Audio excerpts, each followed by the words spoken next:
I now call to order the regular meeting of the Belvedere Planning Commission. We'll begin with item 1, open forum. Open forum is an opportunity for any citizen to briefly address the Planning Commission on any matter that does not appear on the agenda. Comments are limited to no more than 3 minutes. Matters that appear to warrant commission consideration may be agendized for further discussion at a later hearing. Is there anyone in the audience that would like to speak during open forum? Anyone on Zoom, Rebecca? There's no one with their hand raised on Zoom. Okay, thank you. We'll move on to reports. Are there any commissioners who would like to provide a report? Staff reports? I'd just like to quickly introduce our new planning commissioner, Jacob Linetsky. We are thrilled that you've joined us on the commission and look forward to your time on the commission. Thank you. Thank you. Thank you. Any public comment and reports on City Hall? Well, probably not. So actually, I'll just do, sorry, one more little quick update. We did, okay. I know everyone's interested in the Mallard Point project. We did issue the demolition permit on July 15th last week for that project. Oh, thank you. Very good. Thank you. We'll move on to consent calendar items. The consent calendar consists of items considered to be non-controversial unless any item is specifically removed by any member of the council, staff, or public. The consent calendar will be adopted by one motion. Items removed will be considered for the sequence that they appear on the agenda.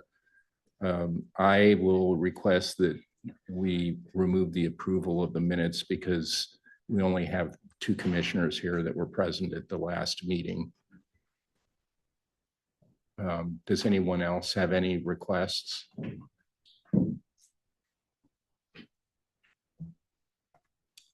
So, yes. Sorry. We received a letter from a neighbor with respect to number 28 Eucalyptus, which was the new garage, which was first approved in September of 2022. And I didn't know whether we wanted to reopen the design review for that based on the letter.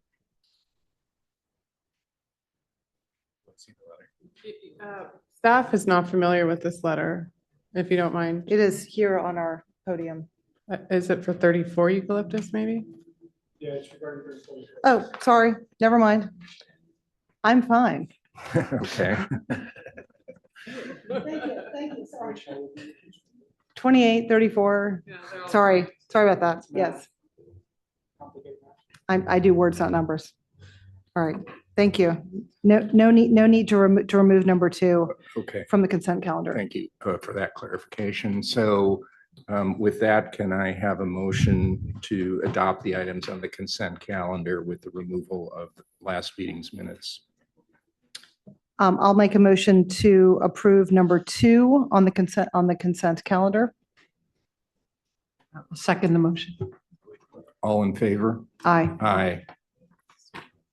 Thank you. Sorry to interrupt. I was wondering if there's any public comment on the consent calendar item. Well, let's back up. Does anyone in the room have any thoughts on the consent calendar? There's no one on Zoom either. Okay. All right. Thank you. So is the motion we made okay, or do you want us to retake it? It's okay. All right. Thanks.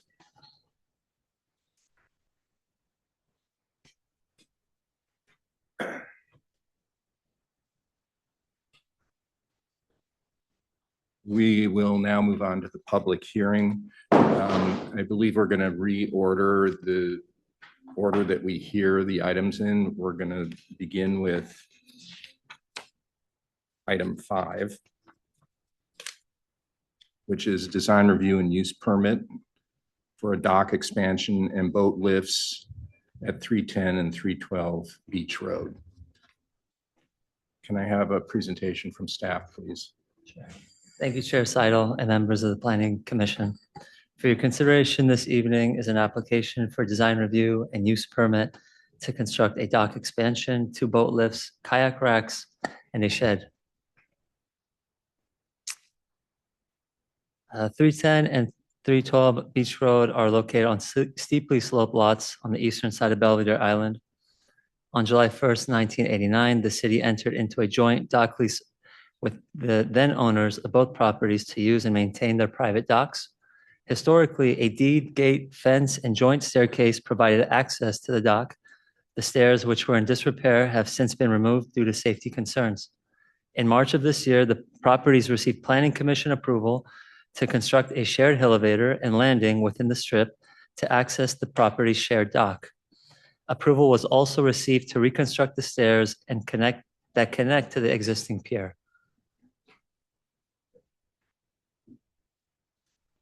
Staff has received many emails from residents, both in favor of the improvements and not in favor of the improvements. Given the comments, combined with the city's differing opinions on improvements on the strip, the applicant has decided to remove the wood platforms from the project. The improvements that are under the Planning Commission review tonight are only the dock expansion, the kayak racks, and the sheds. The revocable license has been removed from the project as well. The dock improvements are subject to design review and the use permit.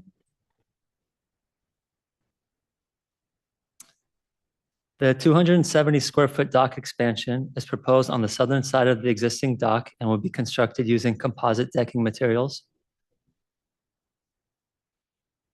2 boat lifts are proposed on the eastern side of the dock. And the project proposes construction of a 36 square foot storage shed measuring 8 feet 2 inches in height and 2 kayak storage racks measuring 8 feet tall. The shed and kayak racks would feature brown composite shingle roofing and finish with vertical redwood siding to match the existing shed.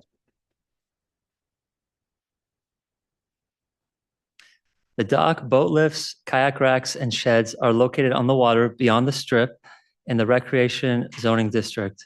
A use permit is required for these components in the Recreation Zoning District. As mentioned, the city and then owners entered into a dock lease agreement. The lease included several provisions regarding permissible uses of the dock. Relevant to this project, the dock lease states the dock may contain only facilities constructed for the docking and mooring of boats. For this reason, staff has advised the applicant that the proposed storage shed and kayak sheds are not allowed because they are not directly related to the docking or mooring. However, staff advises that the project may include kayak racks since kayaks are considered boats and the racks are equivalent to the equivalent of docking or mooring of kayaks. For the Commission's consideration, the applicant provided amendments and additional information for the storage rack and platforms.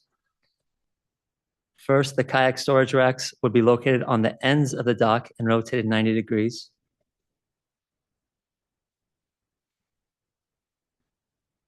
The applicant has also provided 2 additional kayak rack options for the Commission to consider, in addition to the current shed proposals. And finally, the plans before you show the wood landings being removed from the strip, circled here in red at the bottom of the screen. Staff recommends granting design review and use permit approvals to construct the 2 boat lifts, 2 kayak docks without their sheds, and the 270 square foot dock expansion, all within the Recreation Zoning District. Thank you, and we're happy to answer any questions. Thank you, Sammy. Commissioners, would you like to ask questions of Yeah, staff? I have a question. The second storage shed, that is still part of the application? Not the kayak storage shed, but the matching twin shed. The 36 square foot Yeah. shed, it is part of the application. Staff is not recommending approval. of Okay, that shed. thank you. And Sammy, when you said that the wooden platforms have been removed, what is going to, I mean, is there going to be any construction of anything on the strip? And how does one get from the elevator down to the dock if the wooden platforms are not there? Yeah, good question, Commissioner Watson. If you remember in March of this year, when the elevator got approved, Mhm. they also received approval for a landing to get from the elevator down to the existing stairs. That stairs was also approved to be reconstructed in the same location. And so that's the design that our applicant is going to move forward with. And I have one more question. The two kayak racks that are proposed for approval or recommending approval by staff, would that be the third option, the most open option? Or, That's right, the third option. okay.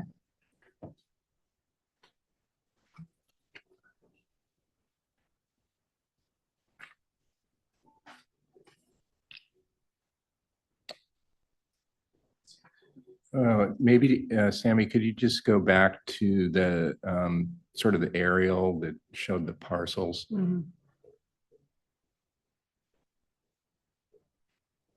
So the yellow rectangle, is that represents your understanding of what we call the strip?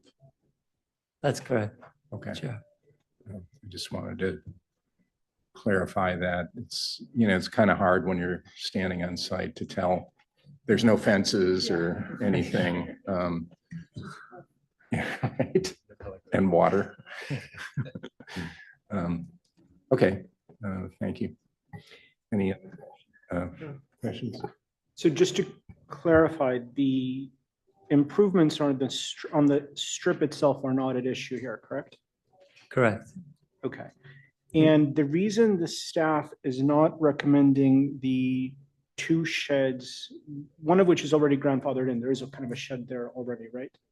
There's one shed there right now, yes. Okay. And the reason the staff is not recommending it is because it does not neatly fit into either the docking or the mooring definition. Is that correct? That's exactly correct. And without the two sheds, would the landowner then remove both sheds, or one of them is completely derelict, or would he or both of them restore? What is the plan then? Ooh. Can you bring your mic a little bit closer? It's hard to hear you. Sorry. Thank you.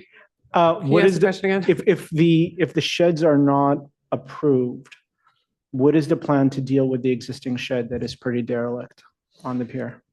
The existing shed can be repaired, but that would be the extent of the sheds that would be on the dock. And if the owner were to build a second shed, that would increase the square footage of the dock, correct? No, the dock is being proposed for an expansion. The shed would be on the dock, so it wouldn't increase the square footage of the dock itself. Okay, so the dock is going to be increased anyways by that 270 square feet.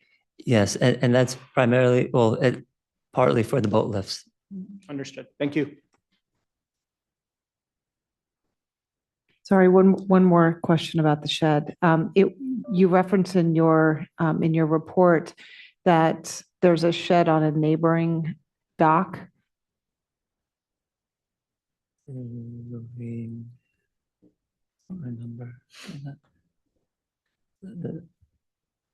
I'll have to go, let me go back in. Okay, thanks.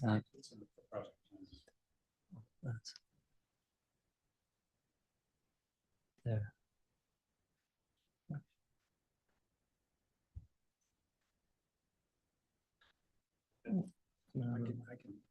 Okay, and I guess I was specifically wondering if the neighboring dock had one or two sheds on it.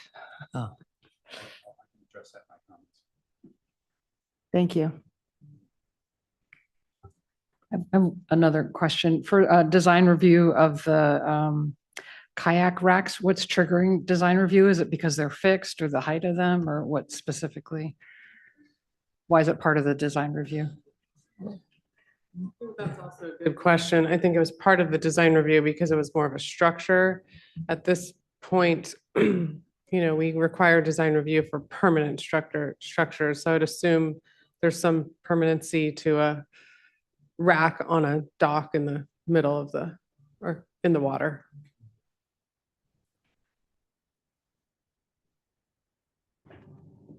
Okay, any further questions, or shall we ask the applicant to present? Okay. If Is that the same one, Mark? Mr. Conroe Is is, that the same one you said? he's got a question, that's staff, I guess. Mark, are you ready to present? Yeah, just make sure my slides. Okay.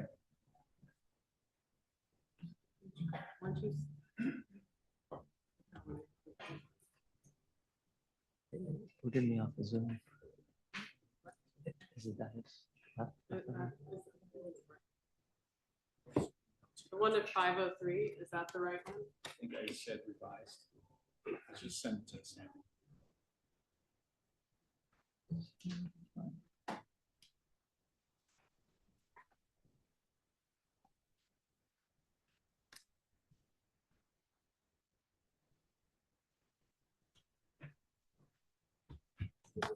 Mark, does this one look right? Does this one look right? No.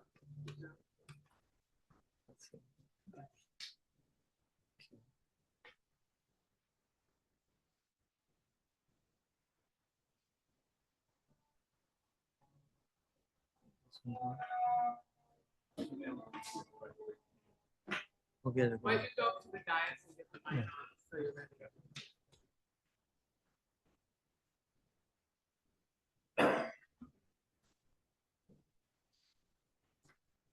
Maybe promote it.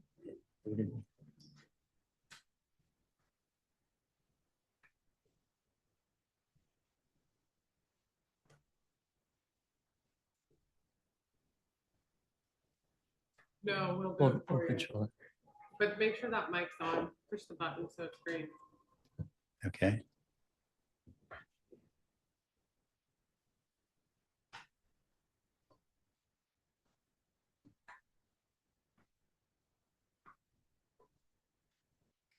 So these are the. And yeah, just start out with number one. I'll go in order. Here.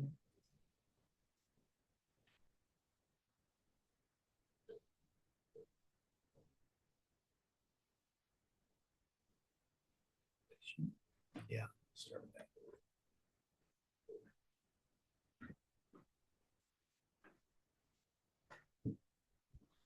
Well, good evening, and thanks for the background music. Kind of makes me more relaxed. My name is Mark Conroe. I live at 310 Beach Road. I'm representing the applicant. First of all and foremost, maybe I want to thank planning staff. I don't know if the Planning Commission knows, but you have some of the best planning staff probably in the country. I've dealt with a lot of planning commissions and planning staff, and they're right up there. So don't lose them. I think there's a couple things in the staff report that I wanted, or not the staff report, the staff presentation that I'd like to correct. The aerial is incorrect, so we'll get to that in a second. Where is the strip? So I'd basically like to address 4 questions. What does the general plan say about water usage in the docks?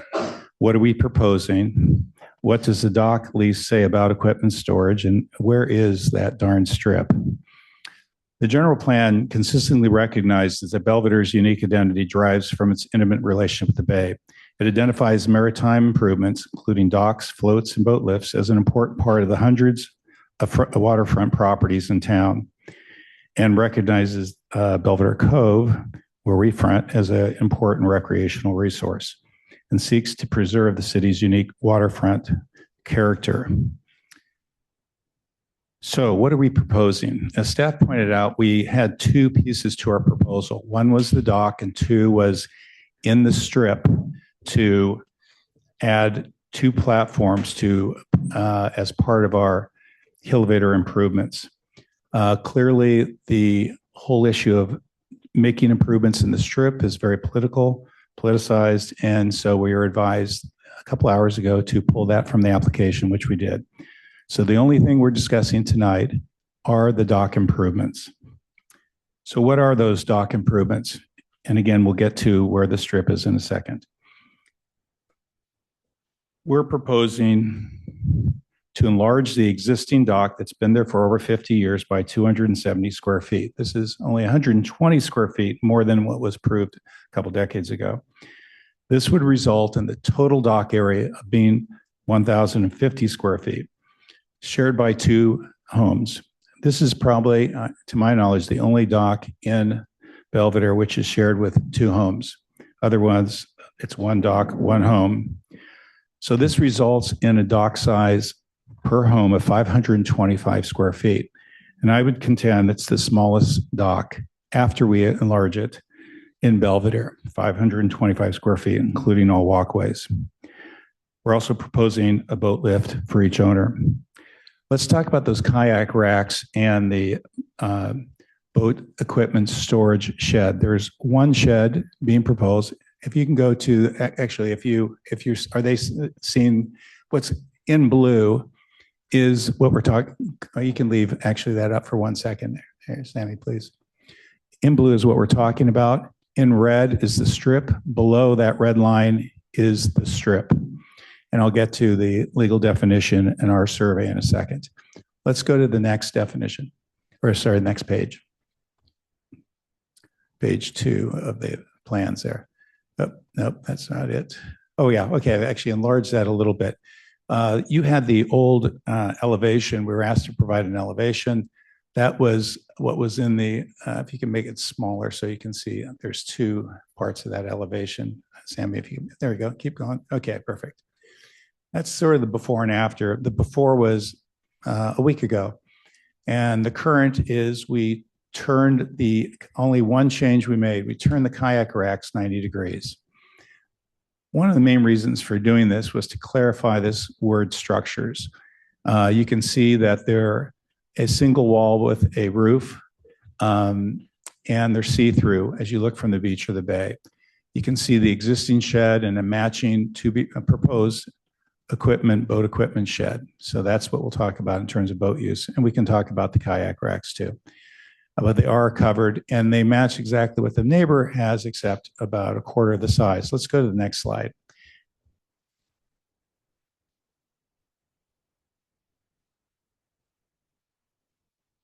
Okay, let me make it a little bit smaller, please.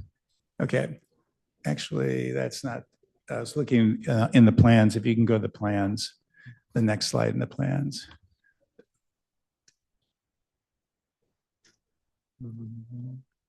No, no, just the plans. Number 1, sheet 3 of number 1. Yeah. Okay. If you can scroll through the pages. Okay. Go back 1 page. This gives it overall. You can see the strip bordered in red and what we're talking about in blue. And again, I'll substantiate the interesting on Sammy's slide. It showed the correct legal description on the left, but the incorrect aerial on the right. I talked to the title company why that is, and they said it's pictorial. It's not meant to represent a legal description. The legal description represents the legal description, which is what we put on our survey, which is the lines shown in red. Those are accurate to the inch. Let's go to the next slide in this package, please. Okay, this is on the left, a question about is there something like this nearby? This is a couple docks down, the 2 photos on the left, the photo from the front of it and the photo from the back of it. That in blue lines, it shows the size of ours superimposed on their existing shed. You can see it's quite a bit bigger. On the right, just are pictures of the existing boat storage shed. If you can go to the next slide, please. Okay, and that's the elevation from the beach. Again, the package that the presentation that Sammy showed had the prior picture of what it looked like, but when we just turned these racks to open the vista up. Okay, if you can go to the number 2 on my list of slides, please. That's all in that package there. Yeah. Okay. This is simply to make the point of the before and after of what the vista looked. And when all we did is shift the outer 2 structures, which are kayak racks, 90 degrees. You can go to number 3, Sammy, please. So again, we're trying to open it up. We're trying to address what we think might be concerns. So a couple hours ago, Sammy asked me, well, why don't you give me some examples of more open kayak racks? So this was done about 2 hours ago. The top is what we're proposing, and that's what's on the plans. And it has a single side to protect against wind and a roof. And again, that's what's a couple doors down. Ours is much, much smaller than that, but same idea. There would be one for each user of the docks. 2 alternatives. If we're going to look at, if you wanted to get rid of the roof, you would have a single wall without a roof. And then the third one down is a rack with no protection. The issue here is you get strong winds that blow across the bay, and kayaks end up in the bay and create hazards in the bay. If we had to cut the baby in half, I would opt for the middle option. And that is with no roof, but just a wall to both attach stuff to and to protect against the wind. That would be perpendicular to the beach. So as you're standing on the beach, as our elevation shows, except you would get it rid of the roof. So you would just see this end of a wall and the kayaks itself. So it'd be virtually invisible, but it would help solve the problem. It also helps solve the problem where to put the oars, because you'd strap those to the wall. On the bottom example, I'm not sure where they go. I know where they would end up in the bay on a strong wind. So we would prefer not to have the bottom option. Okay, next. So let me, I guess that is the, and I can entertain any questions about those improvements. So in summary, it's 2 kayak racks, one for each of us, and 1 boat storage shed. The boat storage shed seems to be on the endangered species list now in terms of keeping it. Staff's recommending not keeping it. The only thing I would ask is, where do you keep all the stuff? Life preservers, oars, anything you might want to use with the boat. So I guess it's either in our living room or garage, which is up the top of the mountain, or in the boat itself. So that would be, because it's quite a trek to get down the mountain. So having a 4-foot by basically a storage shed that's smaller than a ping pong table out there is, and again, matching the one that's already out there so it's easy to visualize, is what we were asking for. But I understand if that's controversial and is forbidden, then we want to move forward. So I guess that means you take it off the list. Just real quickly about the dock lease. The dock lease is not specific as to structures on a dock. It says really just 2 things in the lease in 2 sentences, that the dock is for private recreational uses and for docking of boats. And you heard staff say just a second ago that the docking, docking kayaks is acceptable to them. Not sure with or without walls or roof, but keeping boat equipment in a storage shed is not acceptable. So there, as I said, there's a practical issue, but I'm not really here to fight City Hall on putting a storage shed on this dock. So if that's considered precedent setting, then I think it comes out. So that is, I just want to have one last comment. If you could pull up the APN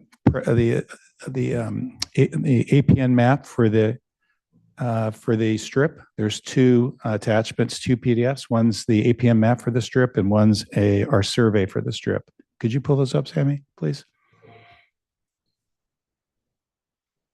Can you The first one you'll recognize. It's just a bigger version of what Sammy's Is shown. it in your presentation, Mark? Yeah, Yeah, go to the slide. It's probably number. Let's go here, and it's under. Go under extra. That's a good point. Yeah. Okay. Go for the APM map and then the second one. Okay. This is public information. It's the APM map. The thing to glean from this very clearly, it's a legal description. The strip is actually a legal parcel. It's parcel 06. Every parcel that the county has a legal description. You can see meets and bounds on this legal description on this parcel. You can see the same where our houses are. It's actually very easy to plot the two. And so all I've done in the next slide is taken the survey that we did for both the strip and for the homes right here, and overlaid that legal description, the piece that fronts us over there. And those are the green lines. So there's the strip ends just above the riprap. There's no question about this. There's no evidence of anything else. Unfortunately, there's that misleading errant aerial, but that has no legal bearing on anything. It's the legal description for lots that dictate where lots are, and that's where the strip is. So I don't think there's any question, and I'm happy to entertain any other legal descriptions that may be found at the strip, but that's the only one that exists. So I'll end in this, and this was, I think, in the packages. We got letters of support from all the abutting neighbors, that literally the ones that abut on each side of us, and then others on the street. So there is support for this, and I think that's an important part of the proposal. I think that's it, and I'll entertain any questions. Thanks for bearing with me. Would any planning commissioner like to ask questions of the applicant?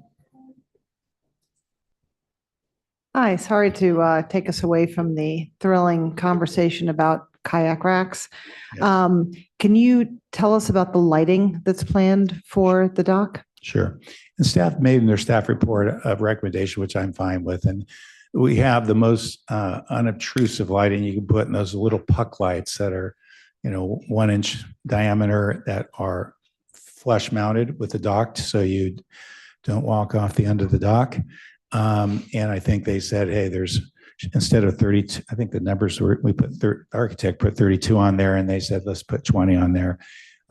That's not a key issue to us, so staff can adopt whatever they want with respect to the dock lights. Importantly, it's not light pollution. Other docks have, basically searchlights out there, and these are just puck lights, so you can see where you're walking. And they're shielded from the top. They're not shining straight up, correct? Like you see in the photo here? Yes, that represents what we're planning to do. So yeah, exactly. Okay. So about how many feet do you have in between them? Well, the architect put there, I would say there's about 6 feet or 6 or 8 feet between them now. And if you reduce them by 40%, they'll be 10 or 12 feet apart. Okay, great. Thank you.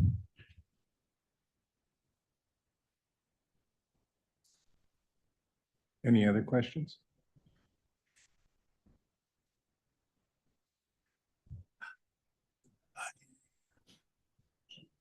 Could I make one further comment? Yes. Okay. And I'm not going to bore you with my pictures of high tide, and it's largely unrelated and irrelevant to the proposal. But just for the record, we support the public's use of the beach. And to the extent it is accessible, which it isn't at high tide, and we have some photographs that show the water against the riprap, we're all good for that. It's not on the strip, but it's again, there's been some talk about public use of the beach, and what we're doing doesn't change that at all. Thank you. Thank you. Go ahead. Okay. Mark, so in terms of the racks, the 3 possibilities here, I understand, your point about the third one, the lowest one being not ideal, but you could still do some kind of a strap-on system, right? Where you strap in the kayaks and you could strap in the oars. Is that still possible? Or is that yes, that would certainly be the backup plan if you had an open structure like the bottom picture, then the wind, the problematic direction is north-south. Basically, 80% of the time the wind comes from the Pacific Ocean, and we're on the backside. That's why Belvedere built their houses there first, because it was the better side without the view of San Francisco, of course, but the wind comes from Mexico or Alaska about 20% of the time or 10% of the time, and it can get howling. Someone asked what happened to our gangway. That was ripped off in a storm, and actually all the damage you see to the existing dock was done last November. So it actually looked much different before you had 3-foot waves cresting and taking the walkway down. So that's the event that I'm trying to protect against, where you get 50-mile-an-hour winds blowing across the dock and taking things with it. So, but certainly we either go grab everything off and try to bring it up the elevator into the house up to the top of the mountain, or we strap it down and go fishing afterwards. Thanks. All right. I think the commission is finished with its questions. So would any member of the public like to speak regarding this item?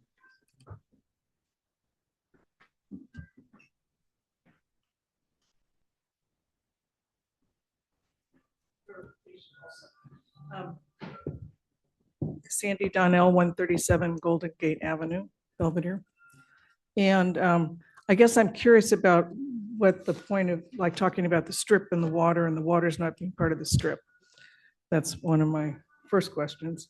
And then I just want to make sure that everybody's aware that not only if any of that land does become privatized, in the agreement between the when the property was conveyed to the city of Belvedere by the land company in 1896, it was, if anything is, if we don't live up to the covenants that they have agreed to, then it reverts to the Belvedere Land Company. So that is at risk, that the Belvedere Land Company is entitled to take all that property back if the city abuses that.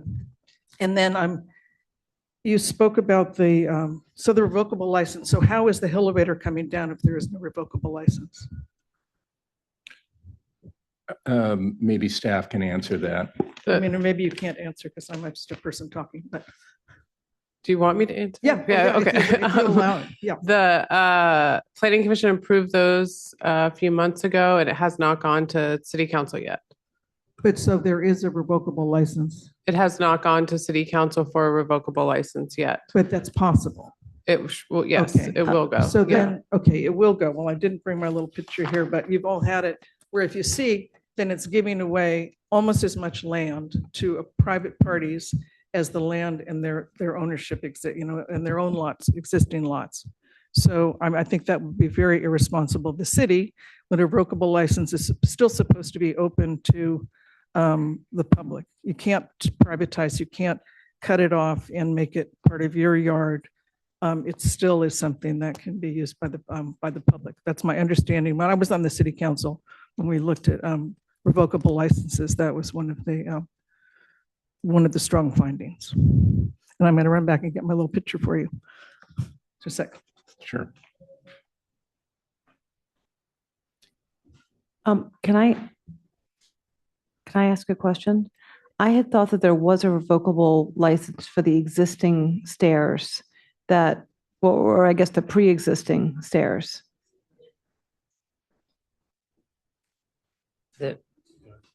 In 2022, 310 Beach received a recommendation for approval for a revocable license for his own stairs to come down to the shared dock. Is that, But I had thought that for the stairs that used to be there had a revocable license associated with those stairs.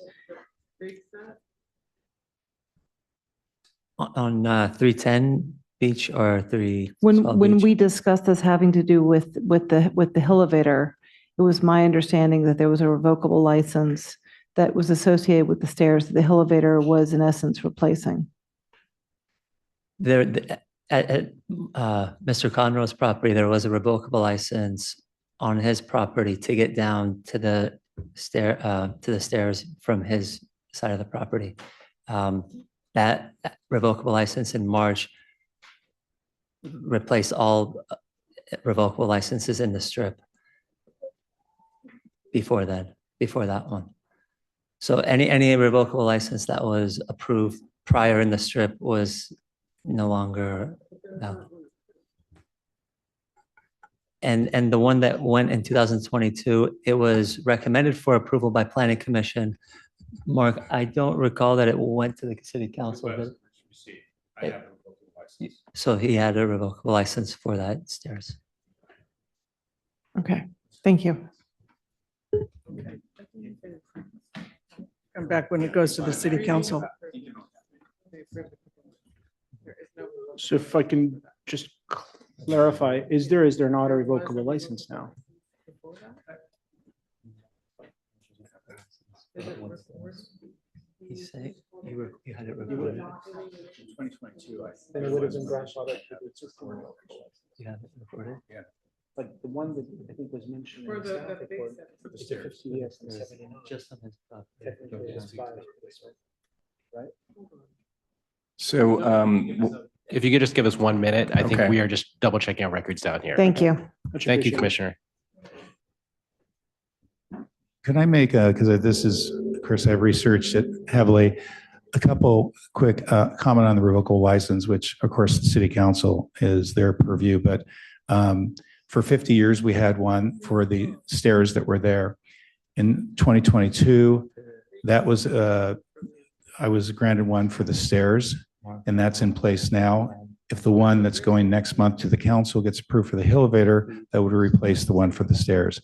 As far as the use of the strip, we're dramatically reducing what's been done historically. It was, and I have an exhibit for this. I didn't think we'd be discussing this because it's a city council matter, but we were about 600 or 700 square feet for 50 years. The stairs are about 500 to 600 square feet of impact area on the strip.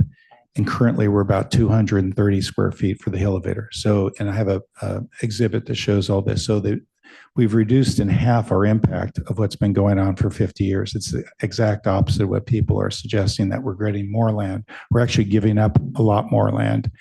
Even if we had the platforms approved, it'd be 30% less than what I already have a revocable license for. Platforms don't get approved in a month. It's 50% less than what I currently have in my hand in terms of a revocable license. So again, we're trying to reduce our impact on the strip. We're giving back land that's been used for 50 years. So that those are the facts around the revocable licenses. thank you. We'll wait for a moment for staff to catch up with any. There's an additional- existing revocable license for 312 Beach for landscaping. I'm pulling up in 2022. There is the stairs were part of a revocable license. I don't have that recorded, but I can go back to the minutes of that meeting and see if it was approved.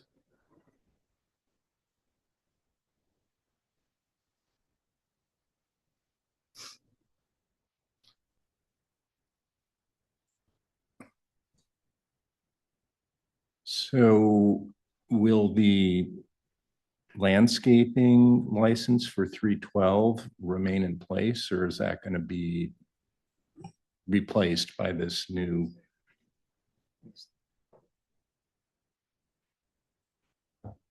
Yes, my understanding of, okay, so we're talking about the revocable license now. My understanding of it, when it goes to the council, it will be for the landscaping for 312, the entirety of the strip. So both those property owners are willing to take on responsibility and liability for the entire strip. If you draw imaginary property lines down there, down the hill towards the water, at the edge, it would stop, and they both have communicated to us that they're willing to take on that liability and responsibility.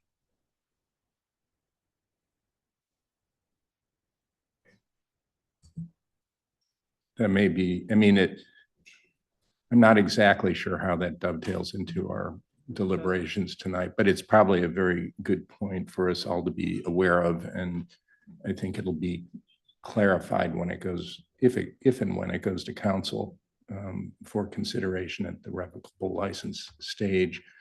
I'll just note there haven't been any landscape proposals for either lot in front of either lot on the strip. And I imagine if there were an intention to do landscaping there as opposed to maintenance and debris collection, we would see a plan, but we haven't seen one to date.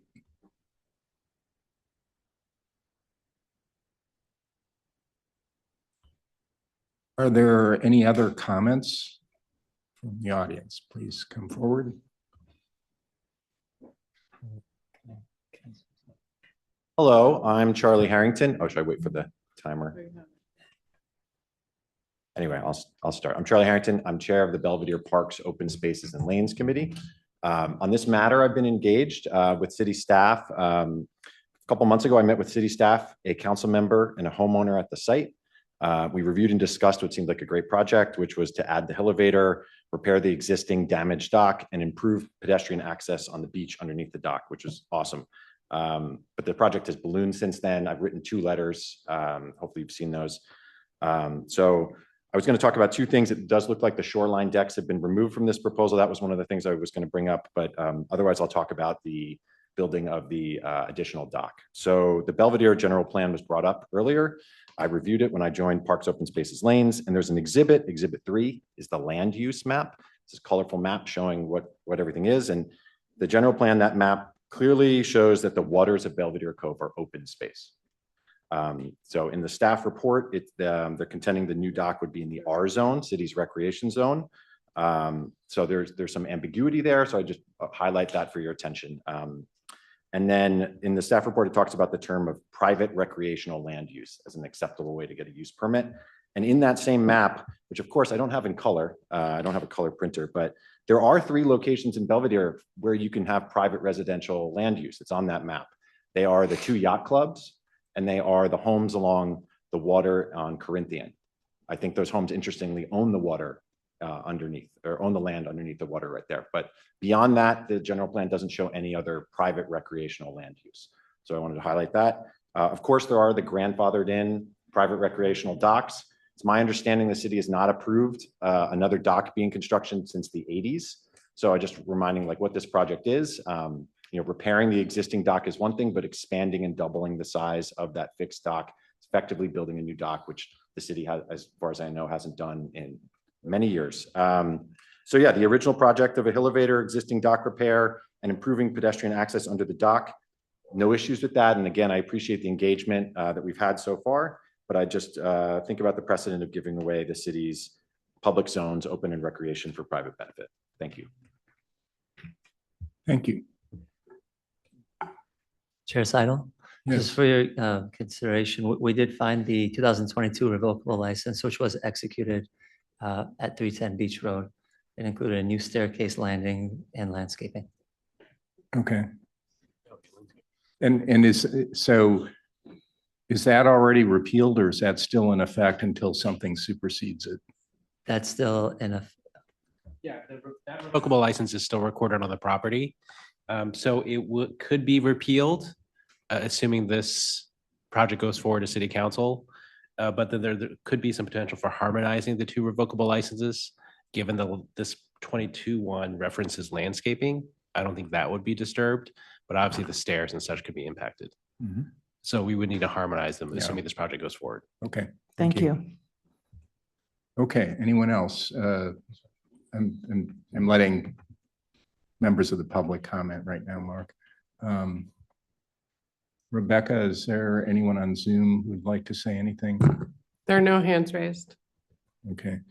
Mark, if you have one very brief comment. Very brief I'll comment, let because you there say it. the staff report correctly identifies recreation zone versus open space zone. The general plan is confusing, but Mr. Harrington said because it shows open space all the way to Angel Island. So its logical conclusion is that Parks and Open Space can regulate things all the way to Angel Island. If you look at the current zoning map, it clearly shows open space is the hillside, the strip, and recreation is the beach and the water. That's the zoning map. City staff presented that to me this week. So I think the general plan needs to be amended to be consistent with the current zoning map, which is the hillside is the open space, the strip, the beach, and the bay are recreation zone, not purview of the Parks and open space people. Thanks. Thank you. So I'm going to just give one more opportunity if anybody wants to say anything before I bring this back to the planning commissioners. Having said that, I will now close the public hearing and bring it back to the commission for discussion. Jenna, could you please lead the discussion? Sure, I'm happy to. With your permission, I'm going to stand up. I threw my back out this past week and it's a little bit painful to sit. So I'm just gonna do this. Sorry. It's much better. First of all, I want to say thank you both to the staff and to the homeowners and also to Charlie Harrington. This has been a project that we've discussed a couple of times, and I think there's a lot of real thoughtfulness that is sort of all around on all aspects of it.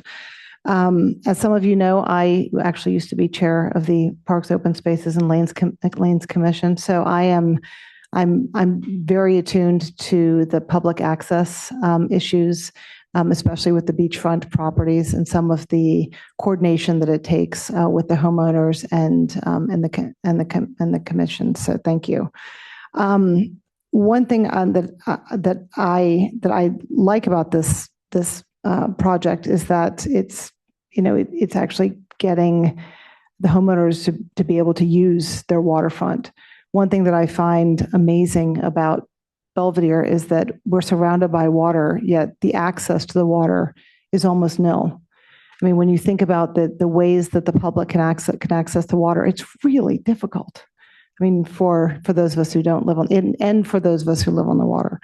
The reason why I had asked about the revocable licenses, because I think that one of the things that makes Belvedere so great is that we do have, we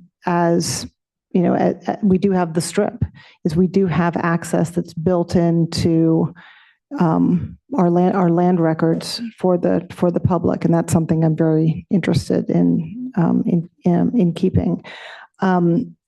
One thing that I want to point out is that there's two different sections to what we're looking at. There's the strip, which I appreciate that there's no building that's happening in the strip now, and that is in the other building that's being covered by it is already covered by a revocable license, which is why I asked about that. And then the dock itself, which in looking at the plans, there are going to be 6 new pilings that are going to be dug, and I appreciate the amount of work that's been done by the we'll call it the seafaring agencies to approve that. I don't really have that much of an opinion with respect to the kayak racks. I mean, I've seen enough kayaks blown around, and I can't get that excited over whether a kayak rack has a wall or a roof or no roof and no wall. So I will leave that to other members to talk about. But I do appreciate that this is a unique project for the expansion of the dock because it is shared by 2 houses. And I think that the plan even though it is enlarging the dock considerably, does serve to not require putting a new dock in for the other homeowner, and that they are sharing a dock. And I find it amazing that in this community that 2 homes next to each other have been able to share a dock for so long. I think that's a testament to our community, quite frankly.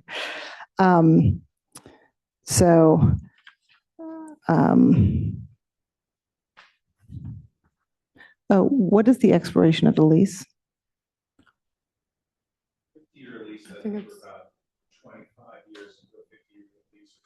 I think it's 39. 2039? Yeah. Okay. Yeah. And there's no proposal right now to extend that? Not to my knowledge. Okay, thank you.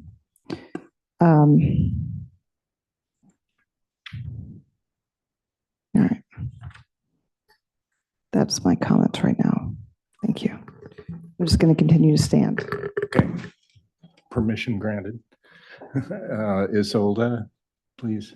Yeah, thank you. I'd just like to thank the applicant and other members of the public who spoke. I really do appreciate your efforts in working with the staff on this project. I spent a lot of time reading through all the details, and it's a very thoughtful application. I appreciate the comments about the general plan. I think it's really important to open up access to the water and recreational uses. However, I do think that the planning or the city staff's interpretation of the lease terms is something that that is guiding this project as well, in terms of the storage not really being allowed under the lease. The dock expansion, I think I agree with the recommendation that it's in keeping with other docks in the area. It's not oversized. The materials are all compatible. And I think it's consistent with the R zoning district as well. As far as the storage racks for the kayak, I do again think that while I appreciate the general plan provisions, I do think that the lease provisions are the more restrictive here. And I think that the more open kayak rack seems more appropriate. Otherwise, it becomes more of a storage structure, which, according to staff interpretation of the lease, wouldn't be permitted. And again, I do think that the reduction in lighting on the dock as proposed by staff would be appropriate as well. Thanks. Thank you. Jacob, can we have you weigh in on this now? Yeah, no, I second the comments that have been made, and thank you to Mark and others who've expressed their views here as well. I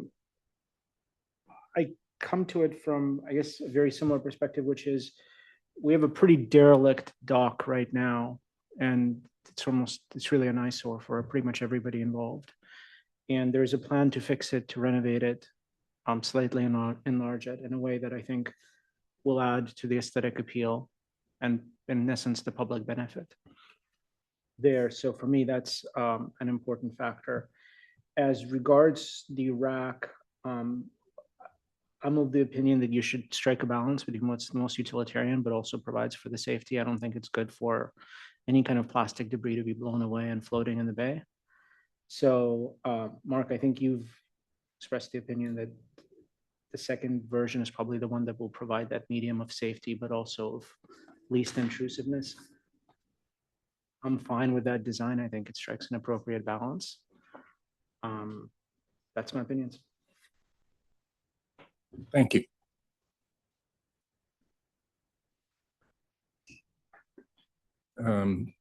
There has been, I would say, a lot of work on this application. I appreciate staff. I appreciate the applicant and community members, parks, open space, and lanes input.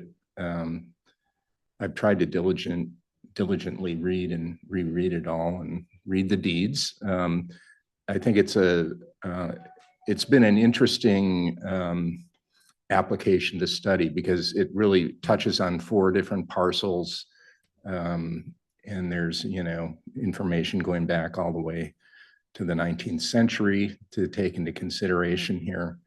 And I should disclose, I've had numerous conversations with Mr. Conroe in the course of this, sort of trying to navigate the best course.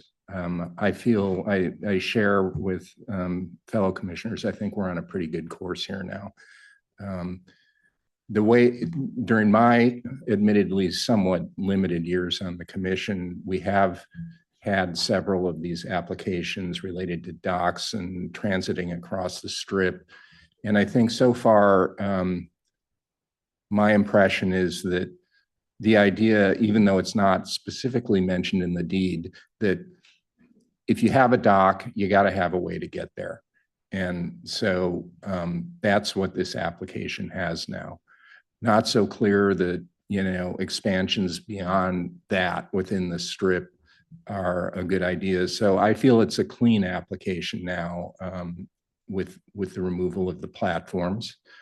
And then I go out to the dock.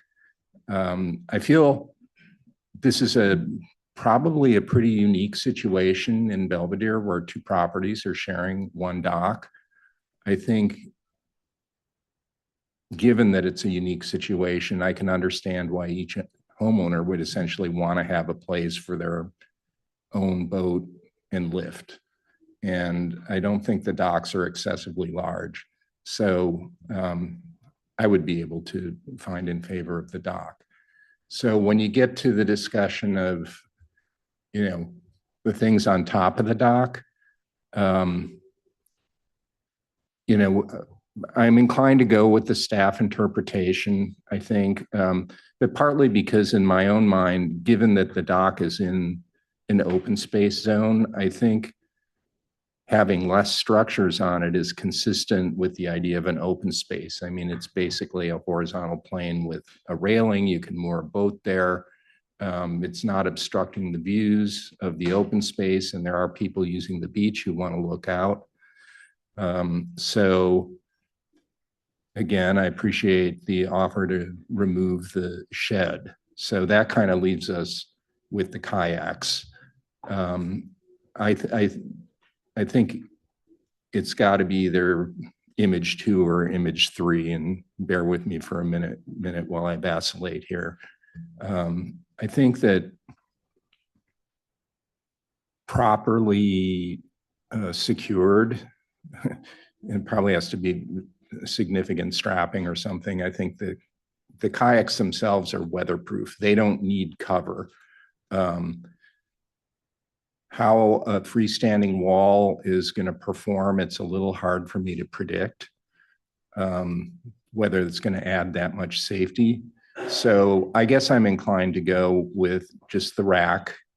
And I would add, though, as far as I'm sensitive to what Mr. Conroe brought up about lugging everything up to the house. You do want to have storage for life preservers and paddles and so forth in a secure way. But there are prefabricated bins that are of a lower height that to me would be acceptable. They may not even have to be part of the whatever findings we make today, because I think they're, not necessarily a fixed structure. They would be attached to the dock so they didn't blow away. But to me, that would be acceptable because they would be sort of more in the height range of a railing. So less view obstructing, but sort of solve the storage problem, which I think is a legitimate desire. So I think that's pretty much how I come down on it.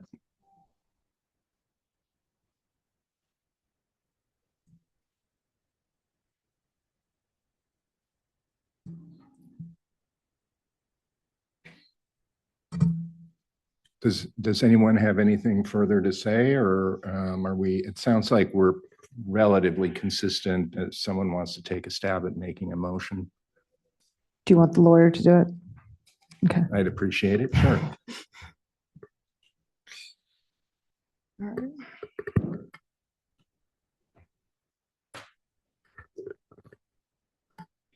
All right. I'd like to propose a motion to adopt the resolution granting design review approval to construct 2 boat lifts, 2 wood landings, and a dock extension for the properties located at 310 and 312 Beach Road with the, Excuse me, not the wood landings.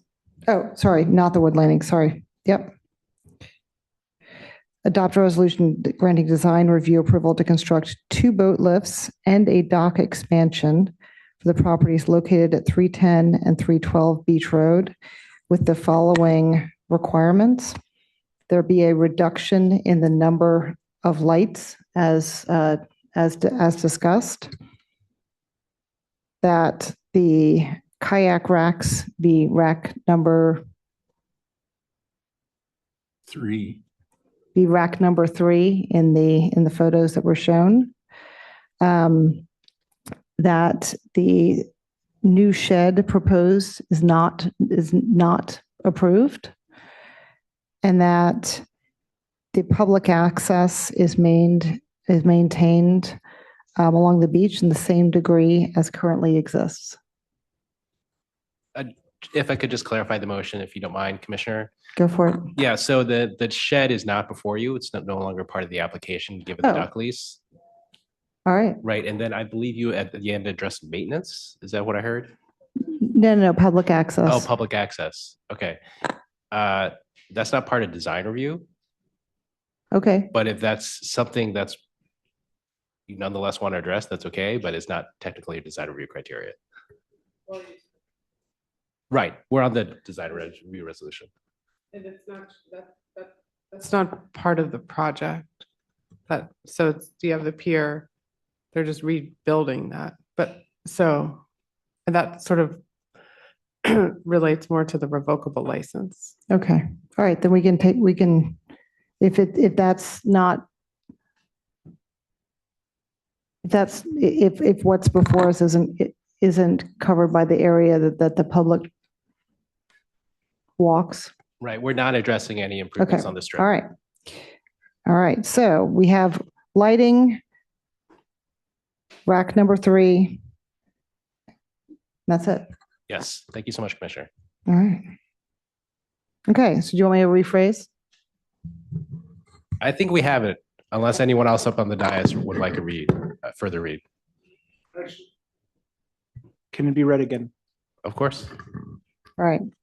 I'd like to propose a motion to adopt the resolution granting design review approval to construct 2 boat lifts and a dock expansion for the properties located at 310 and 312 Beach Road, with the requirements that there be a reduction in the overall lighting on the dock as discussed in this meeting, and that the kayak racks be of the sort shown as rack number 3 in the photos presented at this meeting. Perfect. Thank you so much, Commissioner. Okay, we'll please vote. All in favor? Aye. Thank you.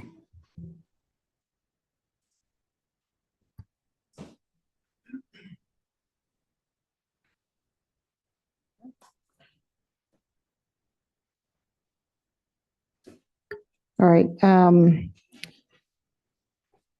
And then we have another motion. Okay. I would like to propose a motion adopting resolution granting the use permit approval to expand the existing fixed dock on the city-owned water parcel within the R zoning district adjacent to 310 and 312 Beach Road. And I'd like to add subject to the existing lease or something where I reference the fact that the use of the dock is covered by the lease with the city. Yes, I think it's fine to reference or include subject to the existing dock lease. Okay. Subject to the terms and conditions of the existing dock lease.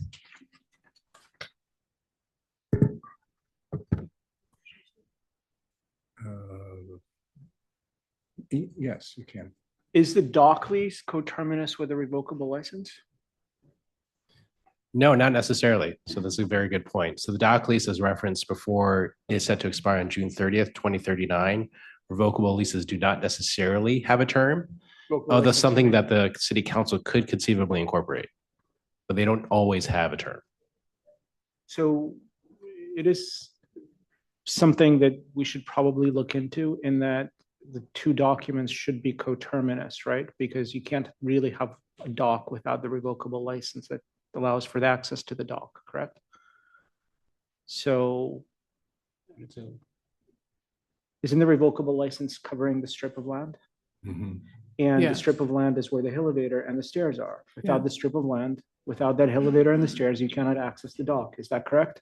Logically correct? Oh, Yes. yeah. So therefore, the revocable license and the lease, the dock lease, should have the same term, the same length, would be my advice on that. Otherwise, you can have a situation where one expires or one is revoked, but the other one remains. And the That's a- landowner may have other remedies for it, but I don't think the city would want to engage in those. Yeah, that's a very good point, Commissioner. We can certainly raise that with the city council when they consider the revocable license. Thank you. Thank you.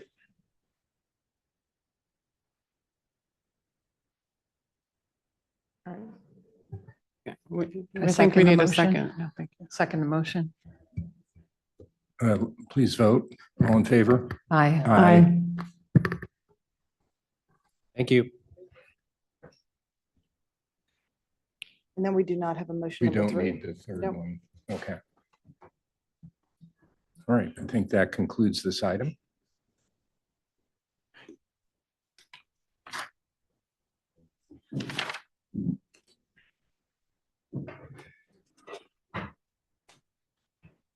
Okay, we are now going to return to our regularly scheduled program, and I will open the hearing on item 3, design review for additions to 34 Eucalyptus Road.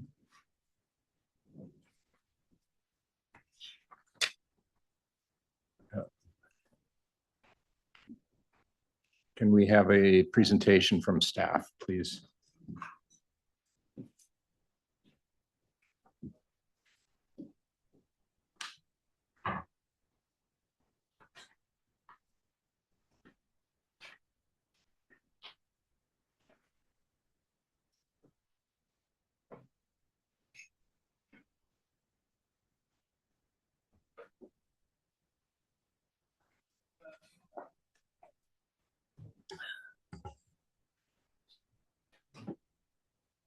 We're ready.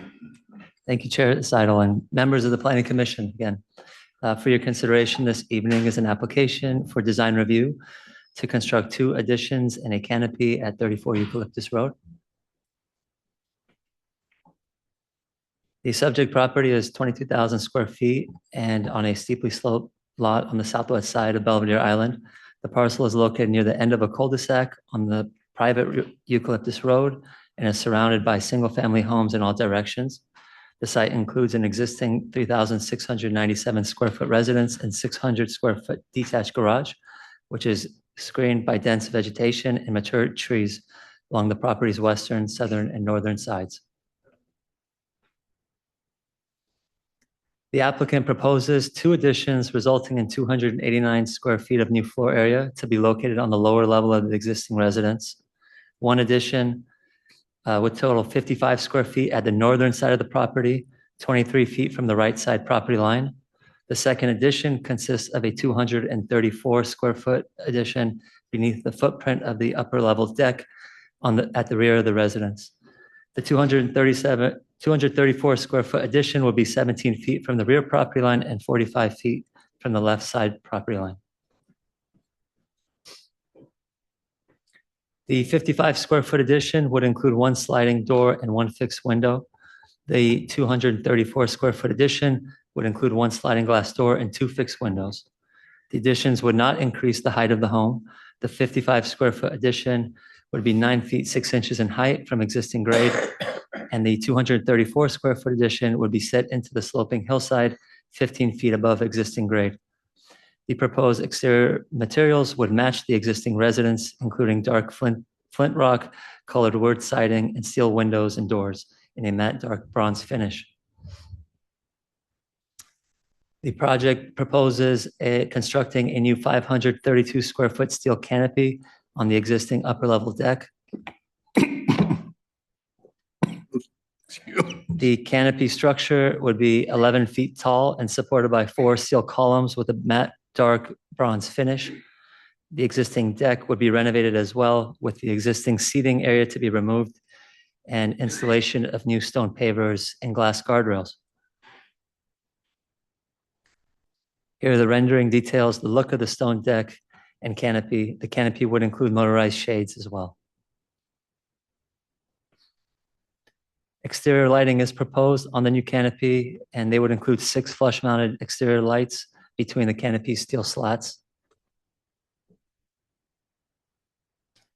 The project does propose landscaping that would include prairie drop seed grass within a 27 square foot planter on the entry-level deck. The grass would grow to a maximum height of 4 feet. For the commission's consideration, we did receive one letter about the project related to a previous approval in 2022, and that information was sent to you and on the dais for you as well. The project is categorically exempt from CEQA. Staff recommends that the design review be granted and the planning commission adopt the resolutions for totaling 289 square feet and 532 square foot canopy on the existing upper level deck. Thank you, and we're happy to answer any questions. Yeah. Commissioners, questions for staff? You, for staff, you were not really counting the canopy as one of the additions, correct? Because it's open to the sky, correct? Exactly. Okay, thank you.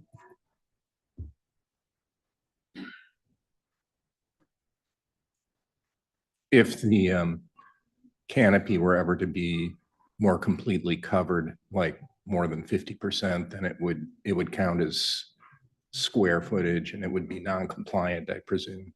We would then count it as square Yeah. footage, yes. Okay, thank you.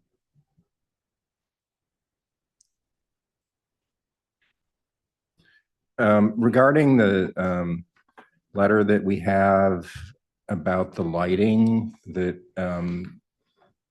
I didn't look at the lighting when I was there. It seems like it may not be compliant with the existing lighting may not be compliant with our guidelines. Is that something that we can think about here, or is that something that should be handled through another process? The design review findings do take into consideration all existing nonconformities. I remember that lighting that was approved in 2022, it was incorrectly approved. So, yeah, it was subject to a final lighting and landscape plan by the chair at the time. The chair did not get an opportunity to review those lights. So it was approved and the building permit was issued, but there was no final lighting and landscaping plan that was approved by the chair in 2022. Okay, so that's good history. Is it something that we could act on in this approval and ask for it to be rectified, or do we need to separate them? And We have the lights.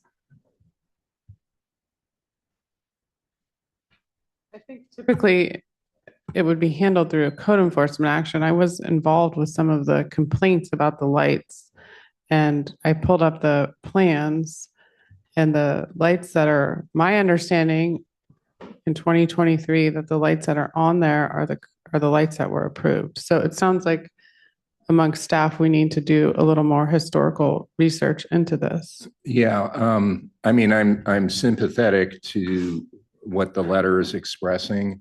However, I don't have information regarding the details of it. So like for me, it would be kind of hard to say anything at this point. So but I think maybe there's something that internally you could do in terms of rectifying the situation if it's non-compliant.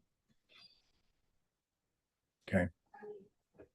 Yeah, Go ahead. can we, even though this was formally approved, can we encourage the applicant to change those lights?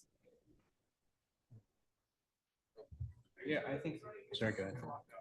Yeah, Commissioner, yeah, certainly one of the options is to discuss the issue with the property owner, but it sounds like, again, that we also need to make sure that we understand the history as well. All right, because I also noted there are 6 more lights under the canopy, which we can discuss with the applicant that I asked him to decrease. Okay. thank Okay, you. thank you. Mhm.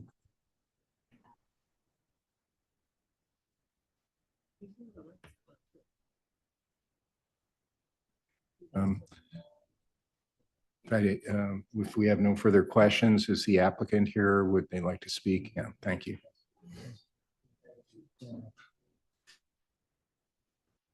Yeah, thank you for your time this evening. I met with Marcia on Sunday, and she had some very good ideas. We will reduce the number of lights in the canopy from 6 to 3. And if the council would like me to replace the lights on the deck, I don't want it to be an issue with my neighbors, and I'd be happy to do that and make it conform. I want to be a good neighbor. And also, Marcia had a very good idea about landscaping below the proposed addition. And we have, the architects and landscape company sent a plan in this evening. I don't think it made it in time for the meeting.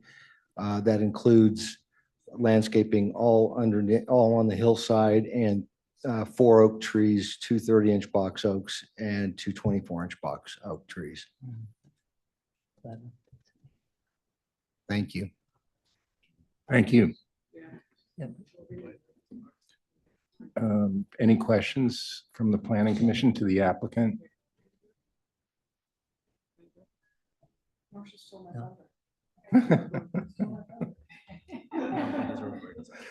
She's got a lot of experience, right? Are there any comments from members of the audience regarding this item? I have one comment. If it's in the planning commission's interest, we will pull up this landscape sheet, because the additional landscaping would require design review. So if you can review it on the dais, I think that would help the applicant out to not have to go through design review again. Okay. That sounds I like know a that's great putting a lot plan. of pressure on you. Yeah, but- well, I was going to make it a condition. Yeah. I was going to make the landscaping as a condition of approval. Okay. That size have to be reviewed at a design review level. Okay. So is this a revised plan that we're looking at? Yeah. I don't think so. I think it's new. Yeah. It was an addition. Oh, okay. An But this additional- represents the landscaping that you just discussed. that you Yes. Yeah, plan to and add. So maybe you could just spend a minute describing what this exhibit shows. We just got it today, so. We um, can. It's basically a variety of different shrubberies, and then the 4 oak trees that you see there closer to the Belvedere Avenue. And we did that on Marcia's direction. And I did plan on doing some enhancement of landscape, because there's been a lot of work done under the house, well, air conditioning and some shoring up of the foundation, and it's pretty much just bare land, and I wanted to bring it up to a higher quality look. I can sort of run through I think the biggest sort of impact here are these 4 oak trees. We don't have a size on it. I think that can be determined with the planning commission chair afterwards, if you're inclined to review this tonight. The other landscaping, the maximum height ranges from 1 foot to 6 feet. I think that's sort of, what the planning commission tends to look at in terms of height and potential view impact and things like that. I think the biggest impact, again, are these trees here, which look like they're going on the lower side of the house. So I would assume it would be a while before. No, they're going here on the side. Right. So I think that's a detail that can be determined with the planning commission chair. Yes, I was thinking that perhaps the landscape plan could be conditioned, but then it could be approved by the chairman and planning staff. Yes. Okay. And Rebecca, if you just scroll this up a little bit, the area on the right, move the image up. The deck with the canopy is above that rectangle there, Yeah. and there's planting that's going under the deck, I guess, if I understand that correctly. Yes. So that way, when people are looking up from the street, they'll see the planting? Yes. Yes. Yeah, here's the deck area. Here, these plantings are some type of rosemary. But they're at ground level. They're ground, they're 2 beneath the feet, deck. yeah. Yeah, Yes. okay. Mhm.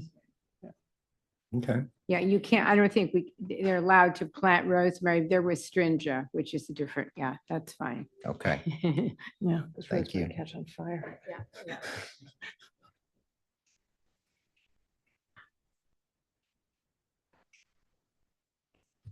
And are these the kind of oak trees that grow to be 30 to 50 feet high? I'm sorry? The Are oaks. are these the kind of oak tree that grow to be 30 to 50 feet high? No, that's not the plan. No, just, I think they're slow growing. I talked to landscape, owner landscape company. I think the 30-inch box trees are maybe 12 feet high when you plant them, and they're pretty slow growing. I mean, They are coast live oaks, so I think Okay. they have the potential, but Right, but it would take longer than for me to be here in we'll be Belvedere. dead. Yeah. Okay. Yeah. Okay. Does everyone feel like they got a good look at that? Just in all seriousness, we would, once we get that final landscape plan, we would put a max height on them. Yep. Okay.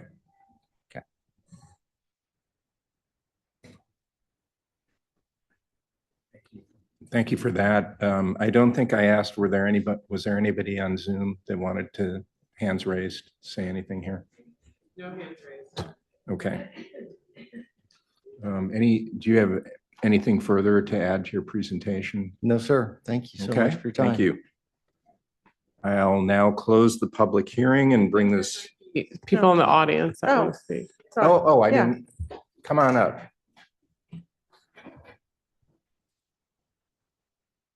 You brushed so quickly past anybody in the audience, so I didn't have time to stand up. But I want to I put- apologize. I want and to that put a was face to inadvertent. the letter, Anna Hart, and I wrote it because I was really involved in the first permit and all that with this wonderful house. And I want to say, I really think you're doing something smart. It looks like really thoughtful stuff. But your comment that you would definitely think about taking away these lightsabers warms my heart, and I'm really grateful. And I just want that to go on the record, that I just don't want to complain, but I also want to congratulate and thank you. Thank you.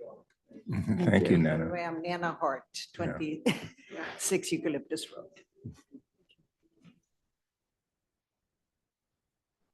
Okay, I'm going to bring this back to the commission for discussion. Ms. Olda, could you start us off, please? Sure. I want to thank the applicant for the changes in the landscaping. I think it'll be a nice addition. Yeah, I would like the staff and the commission chair to review the plans finally, but I think it'll be a nice addition. I also appreciate the reduction in the lights. That was sort of my main concern about the project, was whether or not there was too much lighting. Otherwise, I do think the small additions are compatible with the existing structure and don't impact the neighborhood. And obviously the canopy is quite attractive and a nice addition as well. So, thank you. Jenna?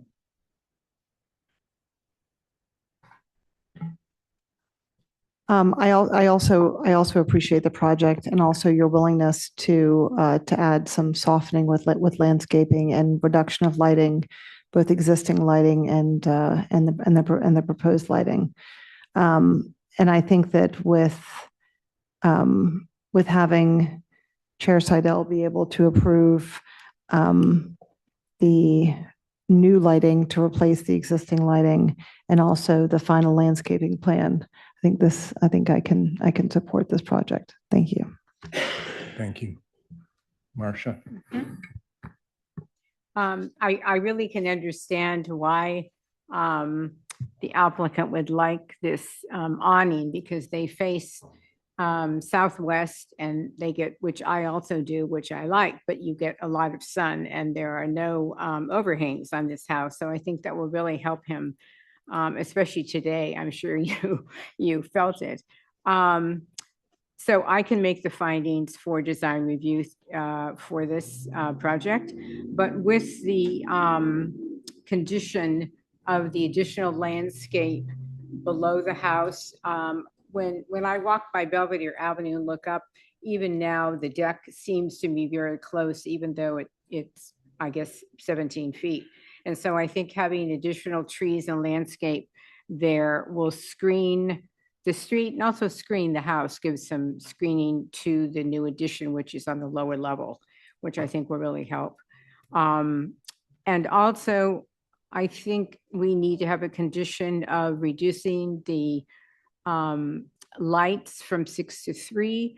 And if you are willing, it would be great to take out the linear lights that are on the deck and replace those. If that can be part of the condition, that would be great. Thank you. So I can make the design review findings, and I think it's a great project. And hopefully it'll keep you a little cooler.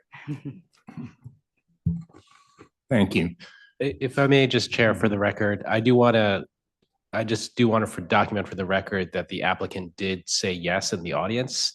And when Commissioner Lasky read out the condition regarding the linear lighting. Thank you.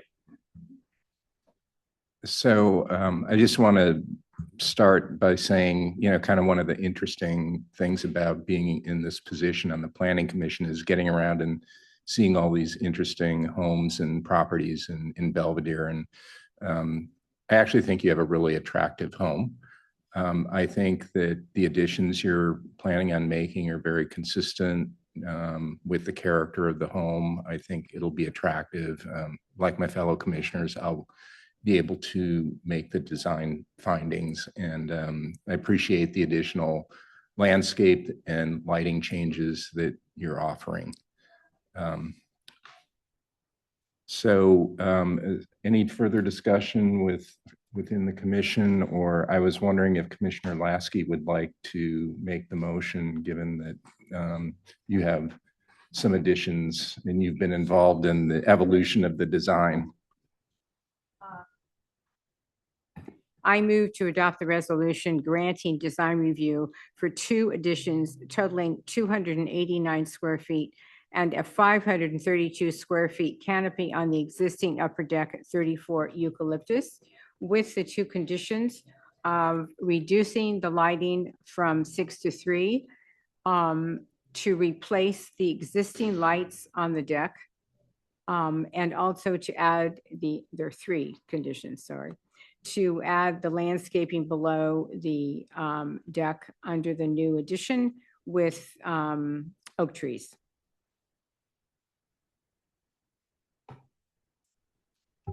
Can I make a comment? Just that I don't know. I wonder if it's better to not be too prescriptive about the landscape proposal because it still needs to be reviewed by staff and. Right. So we could Yeah. say that the replacement lighting and the final landscape plan, is it best to have it approved by Chair Seidel or by staff? Both. All right, Yeah. both. So I guess that would be conditions 2 and 3, both the replacement lights and the final landscaping plan to be reviewed by staff and approved by both staff and Chair Seidel. Okay. Prior to issuance of building permit. Prior to issuing the building permit. Mhm. Thank you, Rebecca. And I'll second that motion. Okay. Then please vote. Aye. I.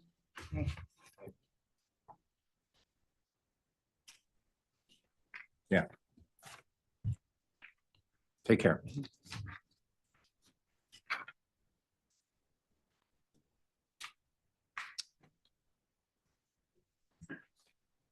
We will now move on to review item number 4, which is design review, demolition and floor area exception at 135 Belvedere Avenue.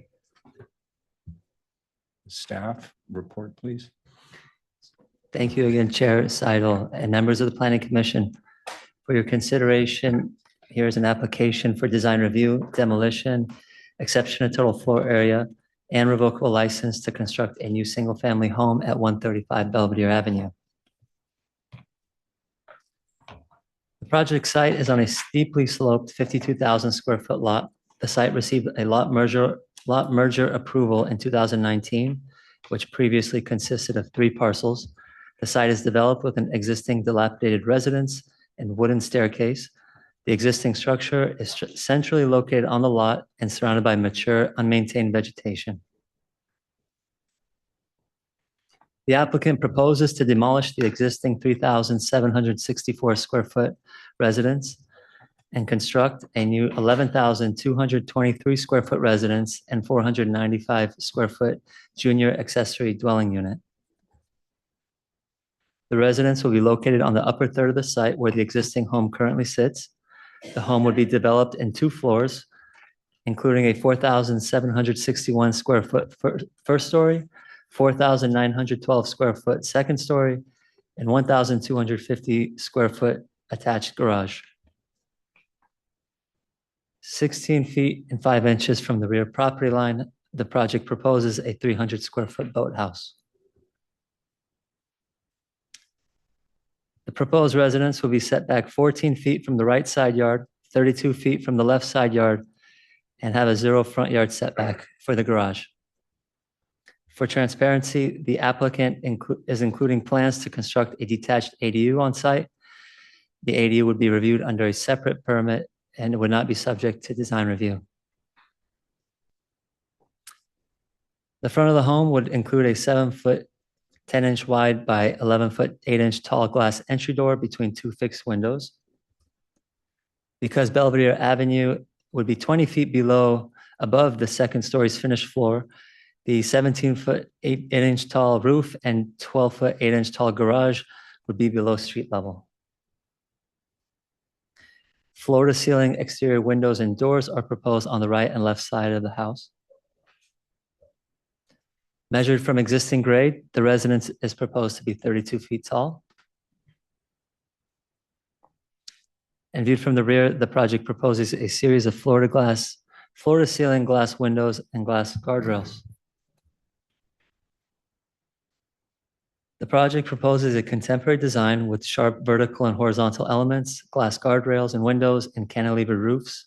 The color palette consists of soft and muted wood and earth tones, including board form concrete siding in a warm white color, a tar and multicolored gravel flat roof, western red cedar wood siding, and aluminum windows and doors trims in a dark bronze or black finish. The proposed materials add architectural variety and help to break up the building's massing. Access to the residence will be via a new 16-foot 8-inch wide paved driveway and 15-foot wide 6-foot tall steel automobile gate on the left side of the property, which would lead to a new auto court and garage. The entry gate would be made of dark metal horizontal rails and bordered by a 6-foot tall concrete freestanding wall on both ends. New fencing is proposed, including a 6-foot tall vertical bar metal fence along the front property line, a 6-foot tall wood fence along both side property lines, and a galvanized steel fence that would be painted black along the rear yard. Additional improvements would include a new 16-foot by 48-foot in-ground swimming pool and spa on the rear patio. Left of the pool, the project would include a 12-foot by 24-foot trellis structure standing 10-foot 4 inches tall that would accommodate outdoor seating, a stone countertop, and a barbecue. Because the home is proposed to be stepped back and into the hillside, it would reduce the structure's perceived mass and bulk. Doing so, however, would result in extensive concentrated grading at the upper portions of the property.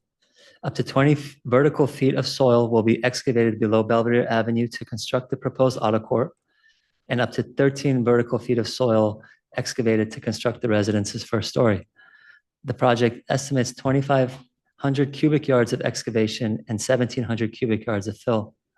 While the proposed grade changes are significant, constructing the home at the upper portion of the lot will preserve much of the site's natural grade and vegetation below. The project proposes a series of path lights, wall lights, in-ground lights, handrail lights, and wall sconces 62 wall lights are proposed around the driveway and stairs, and 36 recessed downlights and wall sconces are proposed throughout the residence. Staff suggests the fixture quantities are modest given the size of the home, but recommends the Micronite Star downlight by BK Lighting be replaced with a fixed downward facing option. The project proposes removing 54 trees, including multiple 30 to 60 foot tall Monterey pines, 15 to 30 foot tall coastal live oaks, and one 67 foot tall cypress, as well as one 70 foot tall eucalyptus. The trees are generally within the footprint of the proposed home and hardscape. New landscaping would include a variety of shrubs and perennials within the front, side, and rear yards of the home to screen the proposed front yard fencing, retaining walls and stairs. The project would include planting 8 southern live oaks in 36-inch boxes, which are listed to grow to 20 feet tall. 8 Chinese elm are also proposed in 36-inch boxes along the southern end of the right side property line. The applicant requests an exception of total floor area approval for the 11,223 square feet, where 4,850 square feet are permitted. In order to grant the exception, the Planning Commission must be able to make each of the following findings.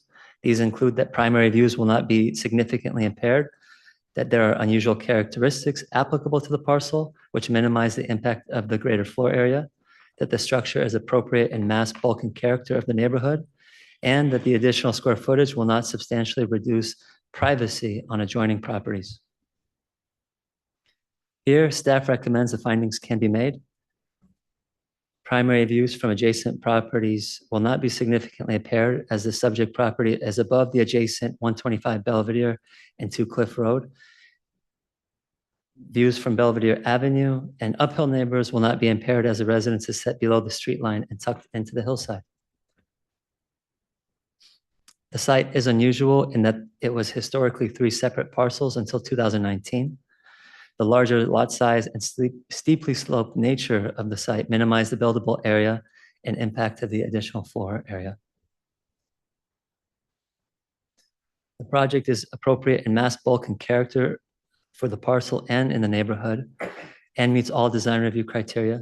The 23-foot 6-inch average building height helps decrease the appearance of mass and bulk on the site, and the 32-foot tall max height is consistent with adjacent properties.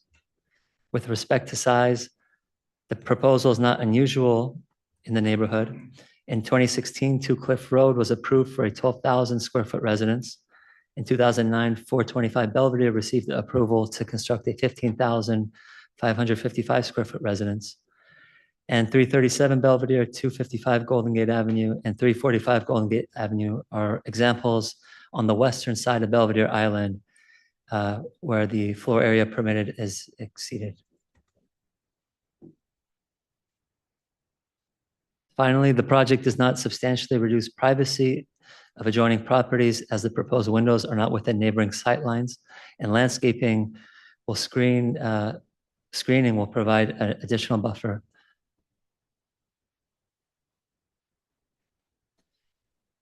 The applicant requests a revocable license for a wood fence, gates, driveway, parking, and landscaping, all within the Belvedere Avenue right-of-way.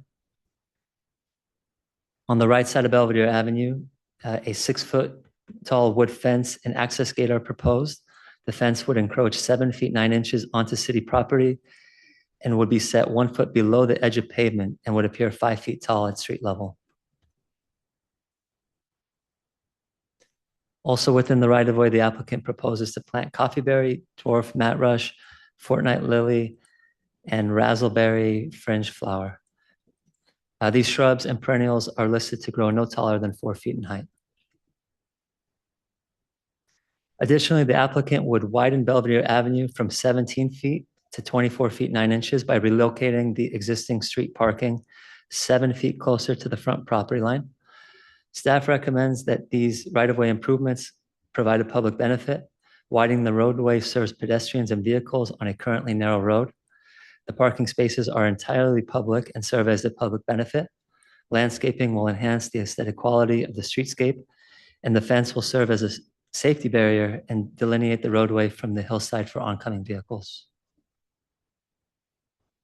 The project is exempt from CEQA. And staff recommends the findings for design review, demolition, exception of floor area, and revocable license can be made. Recommend adopting the resolutions before you tonight. Thank you, and we are happy to answer any questions. Thank you, Sammy. Mhm. I had a couple questions. Does this property have an existing revocable license now? And what is that for?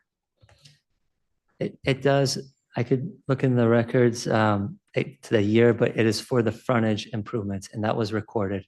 It includes, gosh, I don't want to speak out of turn. I believe it includes a trash enclosure, but I'll double check. So it and a includes driveway the and trash parking. enclosure.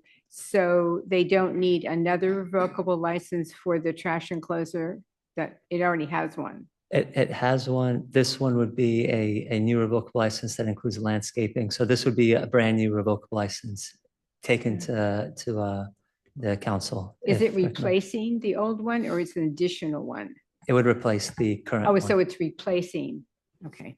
Yeah, because we reviewed the fence here not terribly long ago. That's right. Right. One other question. There is an additional 5 parking places near the property. But is the parking, there's a parking place across the street. Is that coming out? That's against the hillside? I don't believe it's coming out, So but it's staying? yes. Okay, so then, and there are 2 places near the property, so that means 5, 6, okay. I was trying to see how many new parking places they would be. Okay, those are my questions.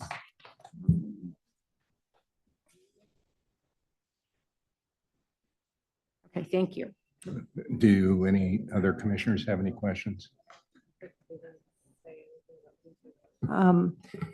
Well, I recognize that this is a piece of property that hasn't been touched other than by coyotes in decades. I do appreciate that there's a lot of big old trees that are coming out, especially cypress trees, which are native. Are there any of the big trees that are able to be saved? I mean, that are not under where the building is currently going to be? I think that's a better question So suited for the the landscape applicant? architect. Okay. Yeah, thank you. Yeah. Okay.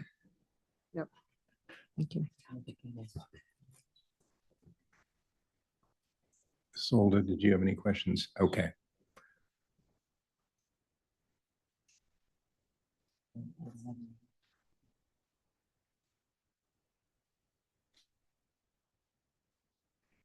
Would the applicant like to make a presentation?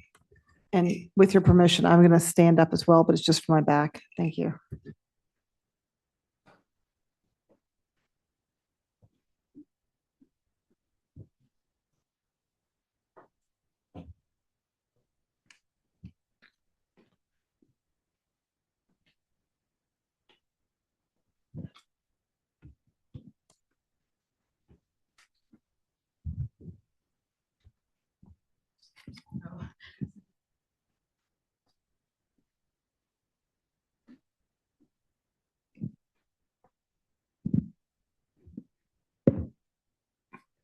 Yeah, my name's David Kotzebue, and I'm the architect for the project. We also have John Merton here of Studio Green, and he can, get into the landscaping and all those tree questions. So I just wanted to point out, and you probably already know, but I just wanted the record to show that this is the exact design that was approved in June of 2017. So we have not made, other than the elevator, the hillside lift, we have not made any changes to that approval. So Sammy made a great presentation. He stole all of my thunder, but this is the drone shot we took back then. And the idea is that we're going to position the house, where the existing one is. And it is sort of from the midpoint of the lot, just above the midpoint. And what it does is it orients the house in the negative space of 125 Belvedere and a little bit of Two Cliff Road. And so in elevation, what's important to this design is the fact that we keep it as a 2-story residence versus maybe a 3 or even a 4-story. And so the aspect ratio will be horizontal, which I think is consistent with the neighborhood and also appropriate for this hillside. Next. So here's the site plan. We picked the access point, and I think others that have worked on this property have, where Belvedere Avenue is the lowest. And what we're trying to do is we're trying to get down as soon as we possibly can to get on grade with the main level for this 2-story design. And so once we arrive at the motor court, we basically establish the 2nd floor, which is the main floor, and there aren't any level changes within that floor. So this is a graphic I did to try to explain, in my mind, it's nothing in the ordinance or code, but what I did is I took a contour that was 7 feet above the lowest floor. So I took contour 104, which is the lowest floor is 97. And that yellow area is the amount of floor area that's cut into the hillside, which reduces greatly, I think, the effect of the 11,000 square foot house. And that yellow area totals out to be about 3,100 square feet. And the other thing that we're doing, because the roof is below Belvedere Avenue and they are flat, we are incorporating quite an extensive green roof system. So those green pochade areas indicate that. And then this is the upper level, the main level. So just, showing the organization of the house down the center spine, you peel off to the west or you peel off to the east to the private bedroom, or go downstairs, which is the next slide. And in the downstairs, you can see where the part that's really up into the hill towards Belvedere Avenue it's rendered out as a home theaters, a gym, and some utility. And then on the west side, it's utility, laundry room, and mechanical. And the orange shaded area is the junior ADU, and the purple is the detached ADU. And this is the section that Sammy showed, which indicates how it is cut into the hill to create this 2-story design. I threw in a couple of oak trees after I talked to Marcia on the bank, but I'll have John talk about that. And so what we think we're doing here is we're opening up Belvedere Avenue. I mean, it's already opened up after we put in that fence, which is a temporary fence, but it indicates the height of what our permanent fence will be. And it really opens the view up, and removing the existing garages, I think, had a major impact for the better. So in the, this is the main motor court. You get down and we're framing the Golden Gate Bridge, and I got a little water feature that I'm going to try to match the bay color. And the great room, if you will, is a bridge between the water feature and the bay. And I think this view is a good indicator of the articulation of the walls, both in horizontal and vertical planes, and also the composition of the materials and the juxtaposition of the softer, warmer wood against the darker steel and the natural concrete. And this shows the ADU, which I guess is under your purview today, but I just thought it was a cool rendering. And this finally at the bottom, we are able to get some level outdoor space, which I think is extremely valuable on the island, especially on a site that slopes this steeply. And this is the last view. And so I hope that this presentation tells the story of how we started and how we ended up here. And if we have some more time, I think John's ready to talk about the landscape.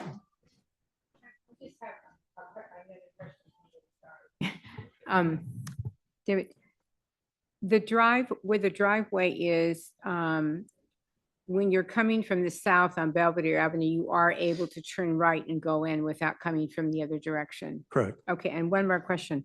On the cubic yards, it's about, well, the demolition is about 50 cubic yards. And does that mean when you say you have, the truck is 10 cubic yards per truck? Those So are those small trucks. So that's a small truck. Yeah, okay. I think that's the maximum allowed by the ordinance. I'm not sure. So but that would be 5 trips for that. But then on the other cubic yards. It's about 775 is the difference. Are you able to use any of that more? That's a lot of truck. Yeah, I mean, obviously, we can look into it further and detail it. Those figures came from the civil engineering that was done 9 years ago. It's something that we definitely want to use as much as possible on site. Because I know you have to fill up the road to make it level to Right. use it. Yeah, But, there may be some. you if know, it's we also suitable. were trying to decrease the amount of Sure. truckloads on the roads and traffic, et cetera. I think So- this is kind of almost the last lot, or at least in my opinion, and you're on Belvedere Avenue, and then you start to get into it gets tighter, and you get around the point. This is before that, so the one benefit I realize it's a lot of trucks is we're closer to Britain and the Yes. way down. Yes, Five Corners, yes. And did you bring color samples of the concrete and the There, wood? I don't have actual physical samples here today. It's Okay. more of the photographic. All right, thank you.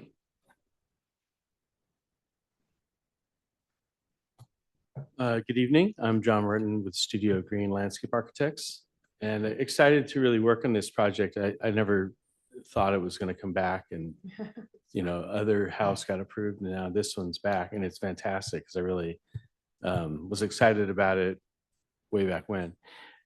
We can go to the next slide, which is a site plan. Wait, I guess that's not. How about the next slide? We can go back to this. So this is a plan view site plan. We because the house sits down and we really can open up the front from the street. We feel like there's a huge advantage here and a great benefit for the community.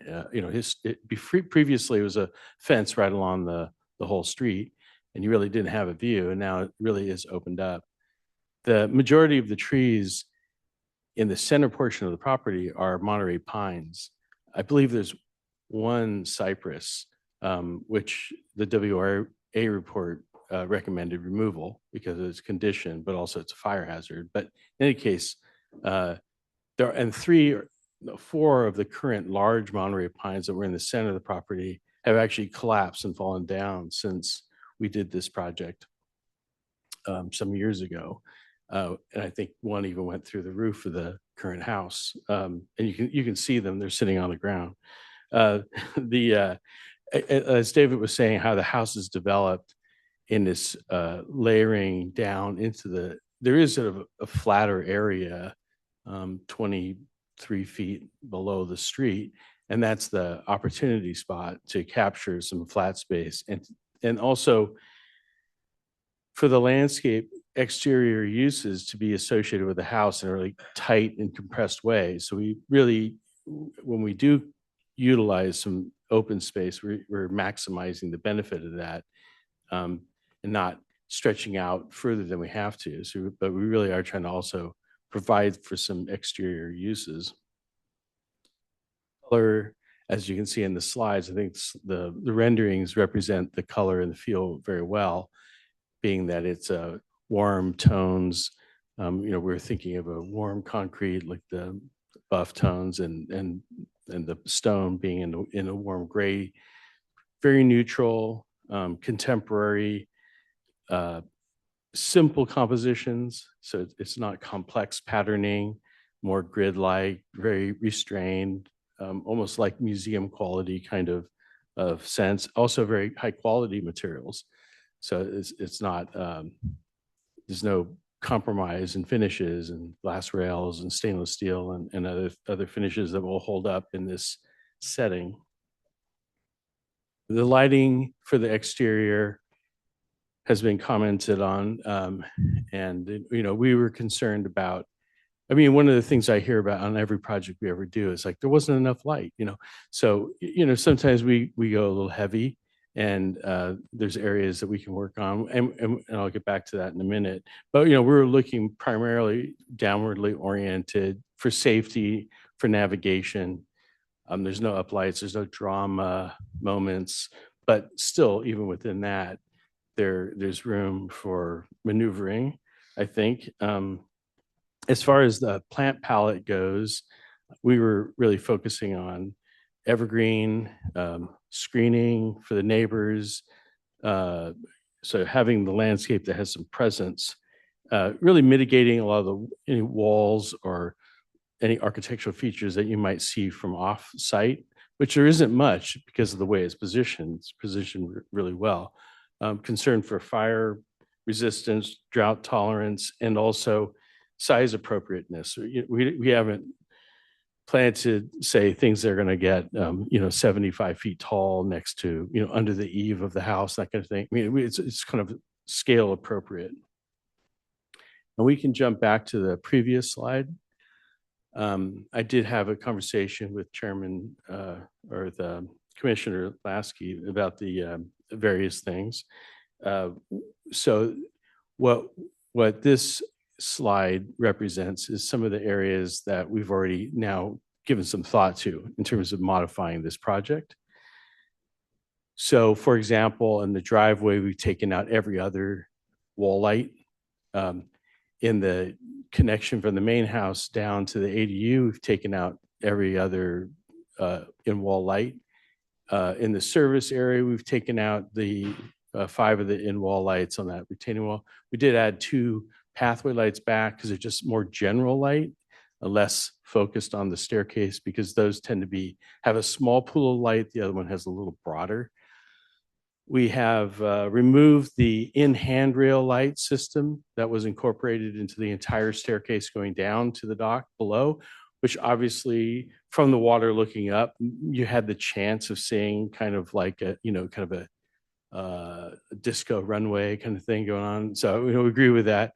And so that's gone. And but we do want to have enough light that you could at least navigate down without a headlamp or flashlight necessarily. So we're proposing the C. It's a brand from Hawaii. Anyway, it's very, very rugged coastal product that it's a 2-inch diameter base and it's a downward oriented light. So it's very small that we can be mounted on the post. So it's very, very inconspicuous, and it's set on the base side so that the post itself would mask the light source from below. So it would be pretty nearly invisible, we think. Is that what the blue dots correct. are? Okay. Correct. So we put it at the top, towards the top and towards the bottom of each landing so that, and not in the midspan, so that you could at least find the first and last step. Then we've added 5 oak trees on the downhill slope, and we have inserted a tree into the turf area next to, kind of separating where the main public parts of the house are to a guest bedroom courtyard. And let's see, and then further, we did explore moving the trash enclosure, which the current house or the previous house had it up in the street, but by moving it onto the property, it's quite steep in that location. It turned out in order for you to take a can and roll it out to the street, that platform would be 10 feet above the ground.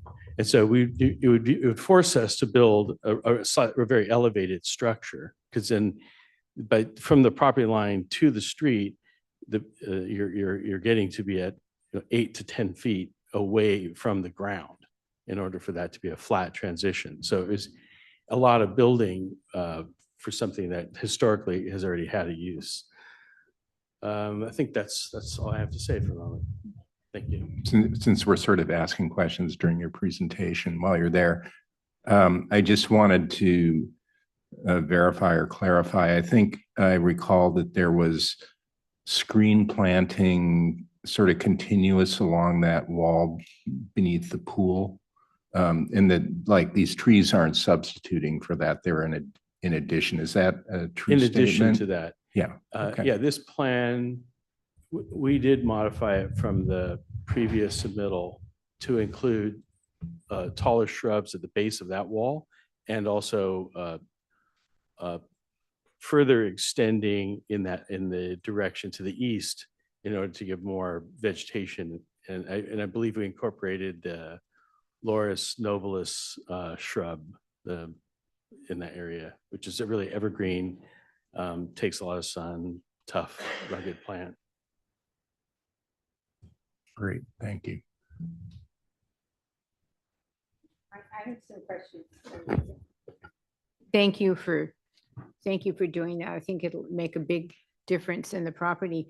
I don't really want to go over every detail because I know on the lighting, because I know it can be gone over with the chairman and planning, but thank you for decreasing those, but there also is, I think, an excess amount of lights on the stairs coming down below the driveway and over the barbecue. And so there are a lot of different places that the lights, I think, can be, but I don't want to go over every one. I think it can be gone over to decrease that. And it's a big help that you put the laurel, where you put the laurel trees. That also will give a great screening.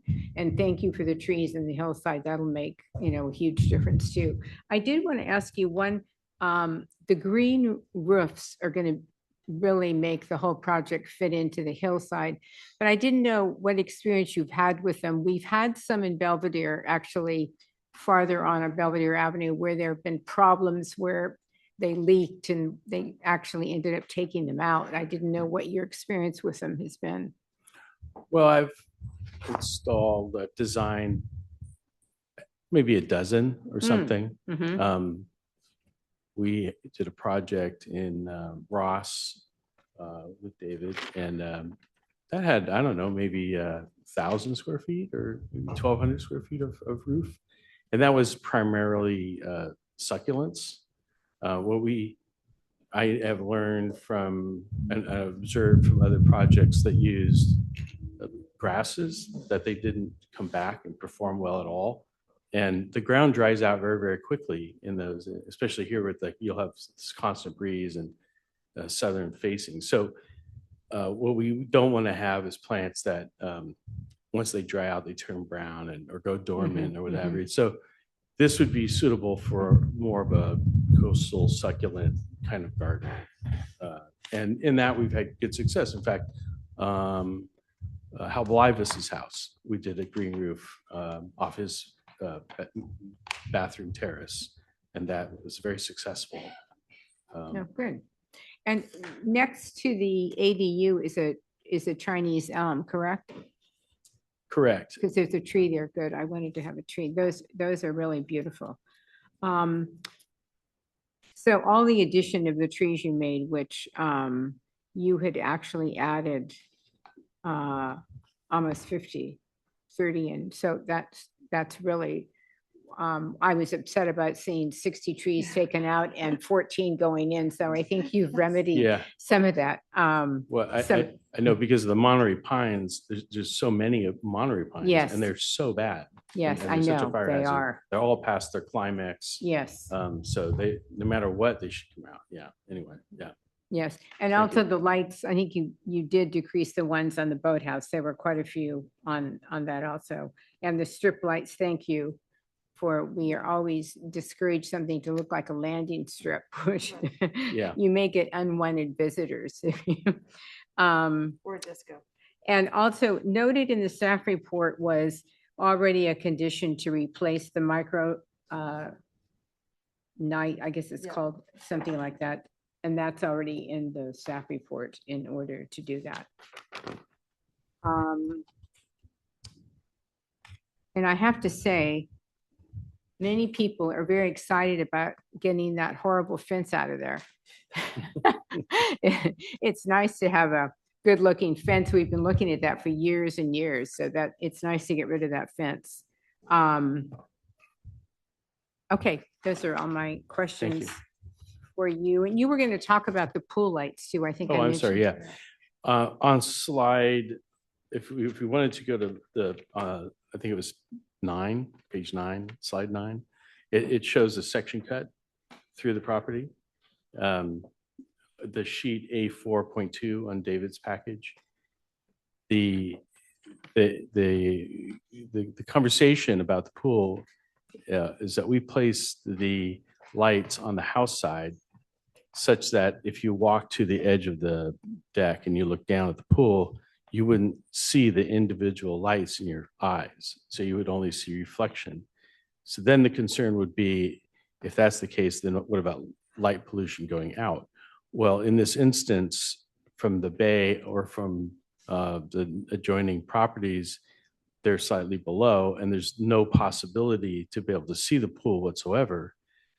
And looking at it from the other direction, the street the street view is entirely blocked by the whole house.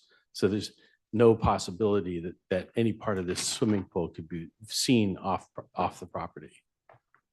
So therefore, a glow for the water,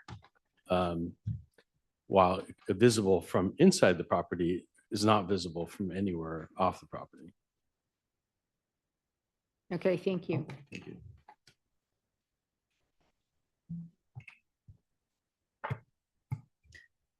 Thank you for the presentation. I have a couple of questions. I want to focus around the revocable license area and for either of you. One is the garbage area. I've read through the policy for revocable license, and it's discouraging things like the garbage enclosure. I know that John Merton talked a bit to how difficult it would be to build a structure up there, but just want to see if you would consider other locations for garbage. We definitely consider it. Well, my question about the revocable license, though, I mean, I have the copy of the recorded one. Wouldn't it have been issued on the approval that we got before, or did the project after ours into 2023, did it supersede what we? Because I think they had a garbage enclosure. There was a garbage in the previous project, and it's been recorded, but if we go in for a new revocable license, then previous RLs become null and void. Okay. So the garbage enclosure. Well, we have a little It doesn't quick sound idea. like there's an enclosure in this It's not one, an though. enclosure, It's it's a just a fence. It's fence, and a then 6-foot it's to fence. screen the garbage cans. So we didn't really call it a garbage enclosure. It doesn't have sides, it doesn't have doors, it doesn't have a lid. Yeah, but I mean, I think we should look at this to see what the current I don't know. Or do you think that the city council wouldn't, I don't know. It's just that if we move the garbage enclosure down into the property, the slope is so steep, it's not practical. Okay. And then The other benefit, by the way, and I don't know how much value this has, but when we moved when we built the new fence and we moved it onto the property, it revealed where 125 Belvedere has some utility hookups and stuff. Now, if we keep our garbage screening where we want it, we screen all of that utility. And so what happens is I think it's a benefit because we're also widening Belvedere Avenue so much. It's kind of a averaging where I think you're getting more, and it's a better design if we keep the garbage where we propose it. Okay. And then I wanted to ask too about the fence that's proposed up at the street level. I understand that the purpose of the fence is for public safety. And I think it's very important because of the drop off there. I just wonder, the fence, it appears from grade level at the street, it's about 4.5 feet high. I wonder if it needs to be that high to provide public safety. It seems a little high. Is it 6 feet off Metro? It's 6 feet from where the grade is, where it's built, and then, but the section shows from the street level, it's about 4.5 feet high. I just don't know if it needs to be that high. I wish I included that graphic we had, I mean, because the property line is, I would say. Can you get 7 closer to the mic? Oh, Thank I think you. the property line is about 7 or 8 feet off the edge of the road, down slope. Mhm. When you have this 6-foot fence, we were down, well, you could easily see over the top. And with the 4-foot vegetation, it would nearly seem as though it wasn't there. But the design of it, and then this is something that we have to work on probably a little bit, but is that the base of that would be very stout. Like there's a plate, and then we have these pickets that rise up. And the intention is that if a vehicle were to, edge off the edge of the road, they couldn't make it past that barrier. This was just kind of a sketch study looking at moving a trash enclosure off the right of way and onto the property entirely. And what I was pointing out is that the contour line, say the midpoint contour line is around 130 and we're at 138.5. So it's 8.5 on average, 8.5 feet up in the air. And so that in order for you to then be able to roll a can, not going up or down stairs or up a ramp, more or less across and put it in the street for pickup. And so it seems like a lot of construction.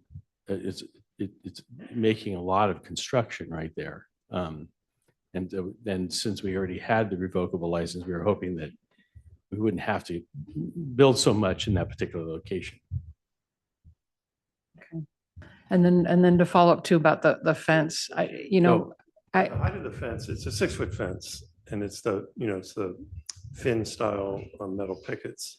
And I suppose it could be a 5-foot fence or something in that ballpark. But you would want it to be a certain height. yes, yeah. Yeah, no, and I was, in preparing for this, I was looking around, like guardrails on the freeway, which keep cars from going over. They're at about 3 feet high, but I was imagining cars at night coming around the curve. You definitely want a visual barrier. So I'm not saying the fence has to be from street level 3 feet high, but I don't know that it needs to be 4.5 feet high. It's pretty tall. I mean, it's probably about this height here. And my only point is with the revocable license requirements is that there's an intent to really not have public land appear to be privatized by things like fences or Well, this garbage particular part of the fences. fence is on the property line because the retaining wall for the driveway is on the property line. So this fence would sit on top of that's why it's this style. So the retaining wall curves and so these elements. So it's really not in the city property. Is it portion of the revocable license for the fence? And it's for the wooden fence by the trash Okay. enclosure. Okay. Yeah, the vertical kind of picket style fence is entirely on the property. Okay, thanks. And the plan is to screen the fence with vegetation as well, correct? I don't think my intention was to screen the fence in particular, but to have vegetation in the front more for aesthetic purposes. I didn't think that I thought the fence would be attractive and it's sort of a definition of space. So I didn't think that was the purpose.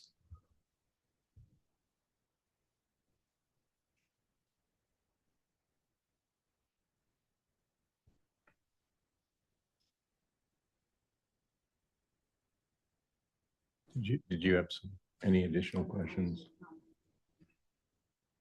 Just had some questions about the amount of glass on the back of the house. I know that this is the glass and then the interior lights are not necessarily going to be seen by other members of the Belvedere community, but I want to ask, like, is this house going to be a giant shining beacon for the people of Sausalito? Well, what we've done is we've introduced, wood lattice screening on portions of the glass, actually quite a bit. And the other thing I was considering, we'd use it in Lake Tahoe is non-reflective glass, which might be a consideration.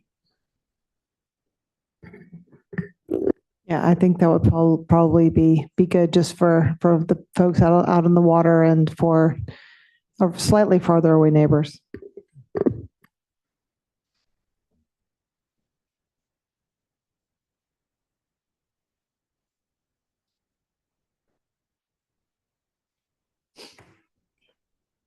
All right. Is that it? Okay. No further questions from Planning Commission. Would anyone in the audience like to make a comment? Please come forward.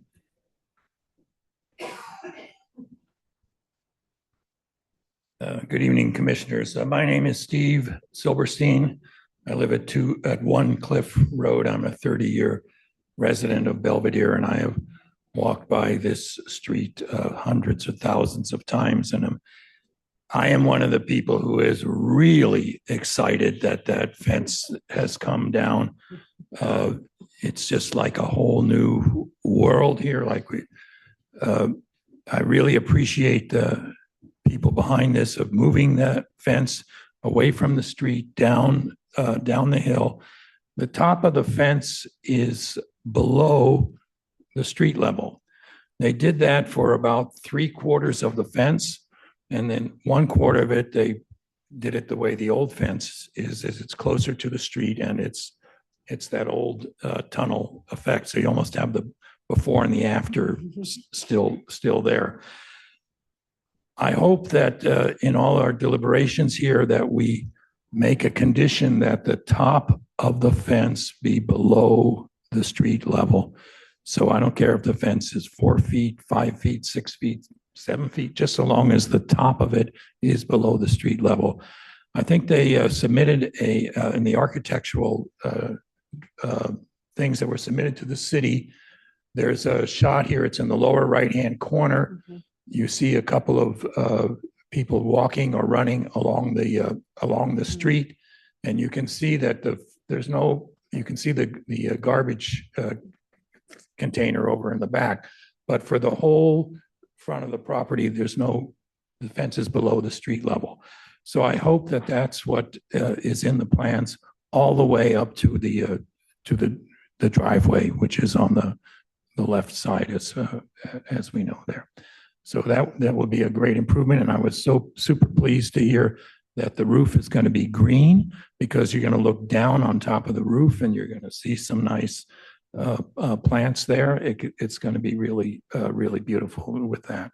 So I commend, this is like our 4th time on this thing here, that this one gets done, and it gets done this way, and we'll all be grateful for it. So just make sure that that happens. Thank you. Thank you. Is there anyone else present in the room that would like to speak here? Any hands raised on Zoom? No hands raised. Okay. I wonder regarding the last comment, if I could have the applicant come forward and just talk about this idea that the top of the fence should be below street level. What would be involved in that? Is that possible? I don't have, we'd have to, well, there's a vertical drop in it, so it has to be 42 inches above. So I don't know how that relates to street level. Right. But it has to be 42 inches minimum. Correct. Yeah. And so right now, so I sort of know, and this right question now, perhaps cannot be answered. Yeah, because right now it's 72 inches. It has to be 42. Yeah. And it could be somewhere between 72 and 42. And the other thing I'd like to point out is the only reason that existing part is still where it was before is a practical matter. And when the new fence is in, that is totally gone, and we're back to that line that continues. Excuse me, but the fence is metal, isn't it? The new Correct. fence that you Yeah. can see through. Right. So it doesn't really It's not a wall block per off se. any, And so if you're walking by, you can see through it And, also. and since it's curved in the way it's designed, it sort of changes as you move through the space. So that's why, John was saying it's an architectural element. The planting is sort of a base or a foreground in front of this architectural element. Okay. Thank you. I do think it's important. Picture that they submitted, you don't see the fence. The fence is.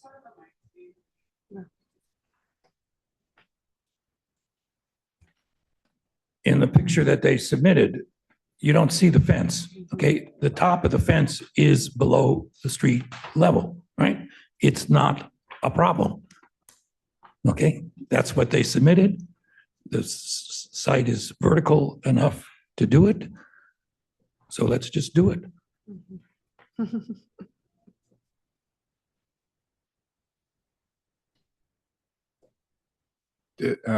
Did you have something to say?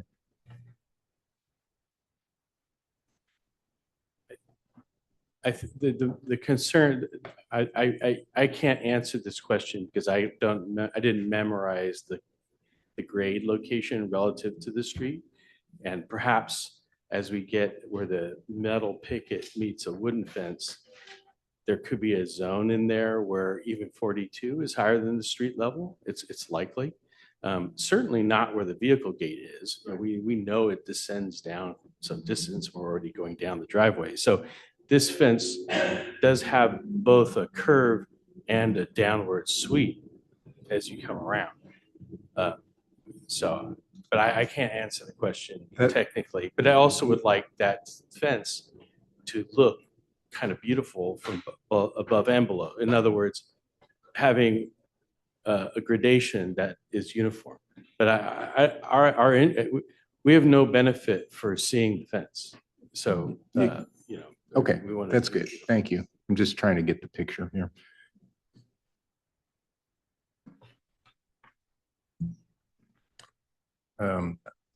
If nobody here has any further comments, I'll close the public hearing and bring it back to the commission for discussion. Commissioner Lasky, would you like to begin the discussion, please?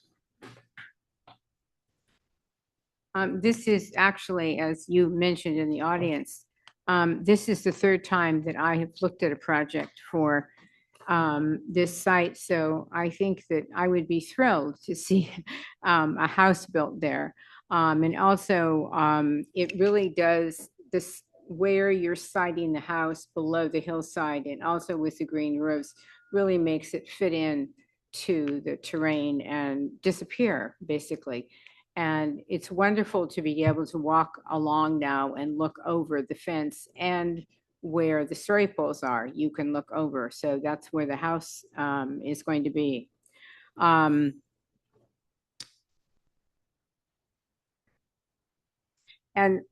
the other advantage of having the garage below the road is you're not looking at garages. And it's very attractive to have the garage below the road. So we're not looking at a garage sitting on the road. The home does not draw attention to itself at all because it's below the road. And the screening that are on both of the property lines give privacy. And I like the fact that the landscape architect added some podocarpus on the road that also will give some green and some tree and shade there. It will break up the view a little bit. The wood and the materials I think are really beautiful. The wood louvers that were added actually to some of the windows. So that would screen some of the light in the windows that you would look at from Sausalito and or from the water. It softens the house. So I can make the findings for design review. I would have liked to have seen the colors of the materials tonight, especially the cement, maybe to be sure that the cement is not too white. I think the color was a, can't remember now, it was a buff, but to be sure that it's not, white. And I can make the findings for demolition. There are no historical architect, maybe hysterical too, significance. It's really great to clean up the lots. I am concerned about the truckloads. So that's something I think the city can look at. Yeah, it's called buff or something, the concrete, I think. I can make the findings also for the revocable license. I don't know. I was asking whether there is an existing one because I didn't know whether you could just add a new one for the parts that aren't included in the old one. I don't know how that you could do that, but it is practical to have the garbage container there. So that really is an ease and that doesn't really bother me. And you are increasing the space of the road by 7 feet 9 inches, which is actually a great advantage to give more parking. And so that is really a public favor to add more parking and increase the size of the road. Otherwise, it kind of drops off there. Yeah, and having the metal fence see-through, I think, is an advantage too, because it gives air and doesn't close off the whole property. I can make the findings also for the exception to floor area. This lot is 3 times the size of a normal lot size. The primary views are not impacted from adjoining properties, and it will also not reduce privacy in adjoining properties. And the way the house is set on the hillside, it really sits into the slope, which decreases the mass and bulk of it. And in the years after it'll be completed, it certainly will improve the views from the street. And the new landscape screening also is good for the neighbors and good for the neighborhood all around. I would like to add also a condition for tree protection, because there are some trees that need to be protected during the construction, some of the old oak trees. And actually, I actually forgot to mention to John, but I can give the city, there are 3 or 4 trees I have the numbers of that look like things can be adjusted by a foot or 2, and you could keep these oak trees. So they are number 28 and number 30. One's near a boathouse and one's near the ADU. But it would be good to take a look at some of these large oak trees that you are taking out. And sometimes it just means a difference of a foot on the building to be able to keep some trees, and that should be looked at.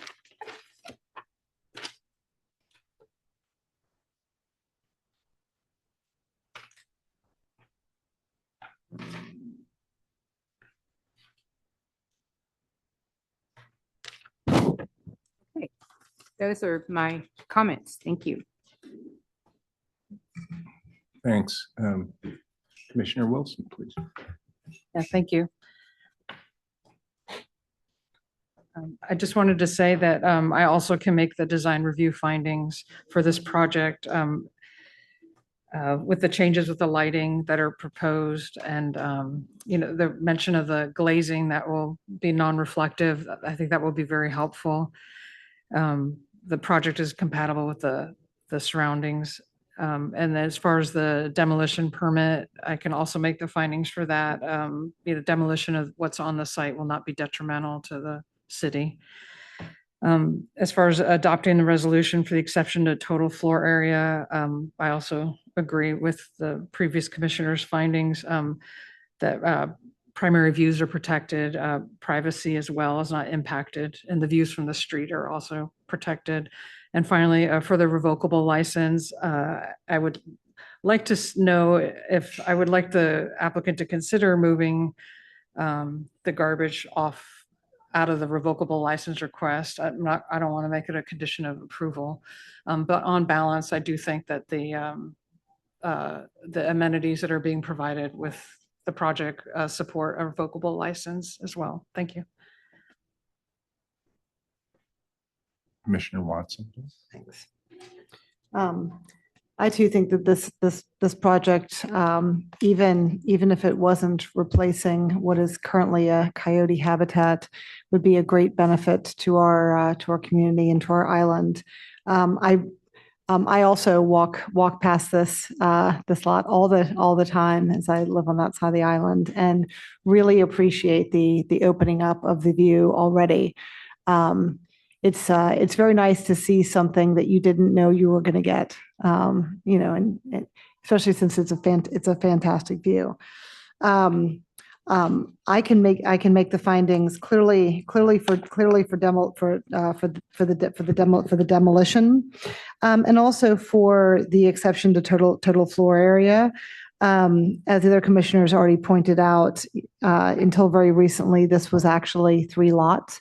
And if you assume that it is still 3 lots, it actually wouldn't have needed an exception to total floor area. And also the way that it's cited as does provide privacy and a green look as well as providing views for the community. I also appreciate the addition of the ADU and the JADU, so that there are still 3 housing units that are on this property. I can also make the findings for the revocable license, including the garbage enclosure, as it looks as though that it will have like the lowest height practicable for actually hiding the garbage. My 16-year-old son is supposed to be the one to take the garbage out up our steep, fairly steep driveway. He does not. It is me. And so I understand just what a pain it is to haul garbage around. And then I appreciate Commissioner Lasky's proposal of reviewing plans for the protection of trees number 28 and 30. One of the only things that I didn't like about this plan was the number of large old trees that are being removed, even though I understand that a number of them are both damaged, disease, past their prime, and should be removed for fire purposes, and also within the floor plan of the proposed house.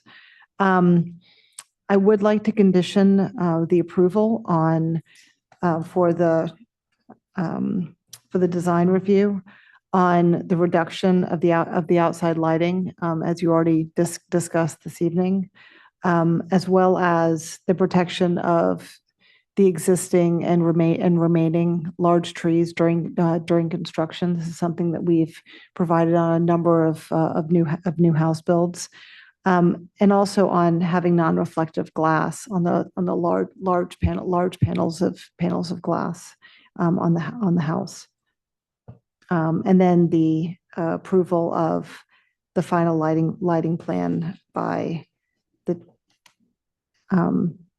the chair and the staff. Lighting and landscape. Yes, lighting and landscape. Thank you.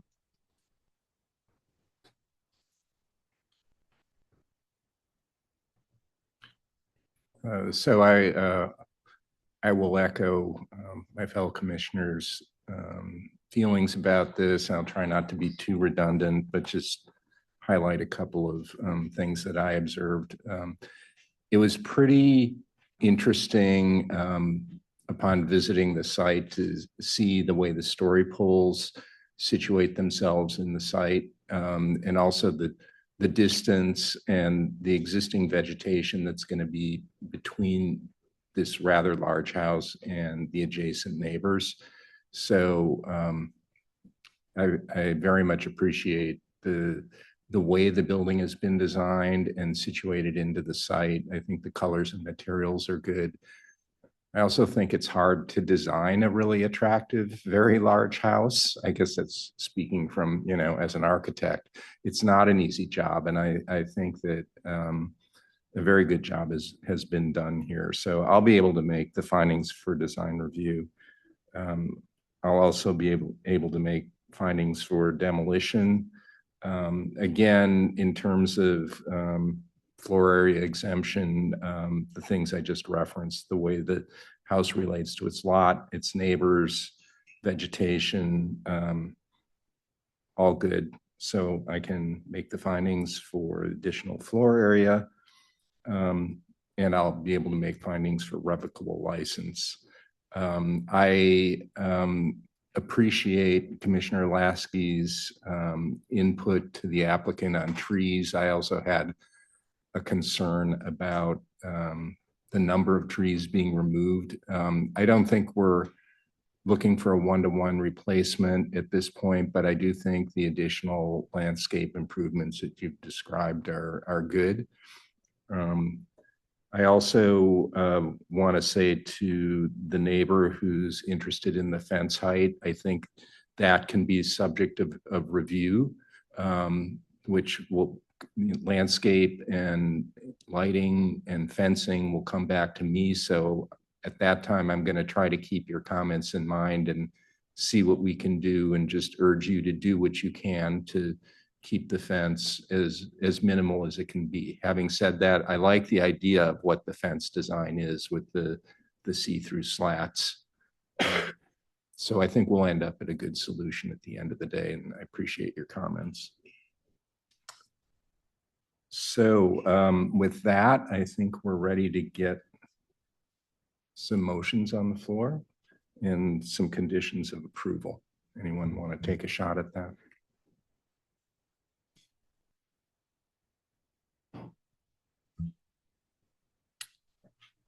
So I'm going to go a little bit out of order, just for the easy ones first. I'd like to propose a motion to adopt a resolution granting a demolition permit to demolish the existing 3,764 square foot single-family dwelling unit at 135 Belvedere Avenue. I'll second the motion. All in favor? Aye. Aye. All right. I'd like to propose a motion to adopt a resolution granting an exception to total floor area to allow an 11,223 square foot house where a 4,850 square foot house is permitted at number 135 Belvedere Avenue. Second. All in favor? Aye. For the revocable license, this is just a recommendation. So I'd like to propose a motion to recommend the city council approval of the revocable license for the private improvements located in the Belvedere Avenue right-of-way at 135 Belvedere Avenue. Second. All in favor? Aye. Aye. All right. Now for the motion for design review. I would like to propose a motion adopting a resolution granting design review to construct a new single-family residence and attached garage at number 135 Belvedere Avenue with the following conditions. Number one is that the staff and Chair Seidel approve the landscape and lighting plan for the house prior to the building permit. Number two, to provide protection to, we'll call it the old and larger trees during construction, and also to review the tree plan as to whether or not trees number 28 and 30 can be kept. And then number three is to have non-reflective glass on the large panels of glass on the upper story of the back of the house. How's that sound?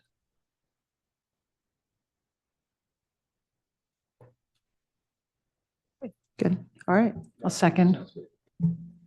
We're not, I don't think we're finished yet, are we? That I only had 1, 2, 3.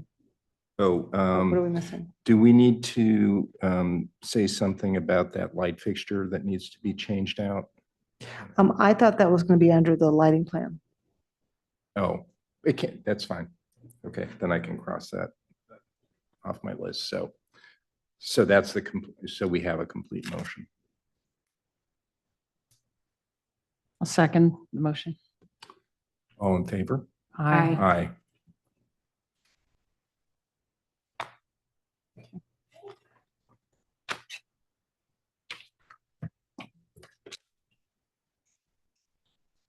Okay, thank you, everyone. I'll now adjourn the meeting.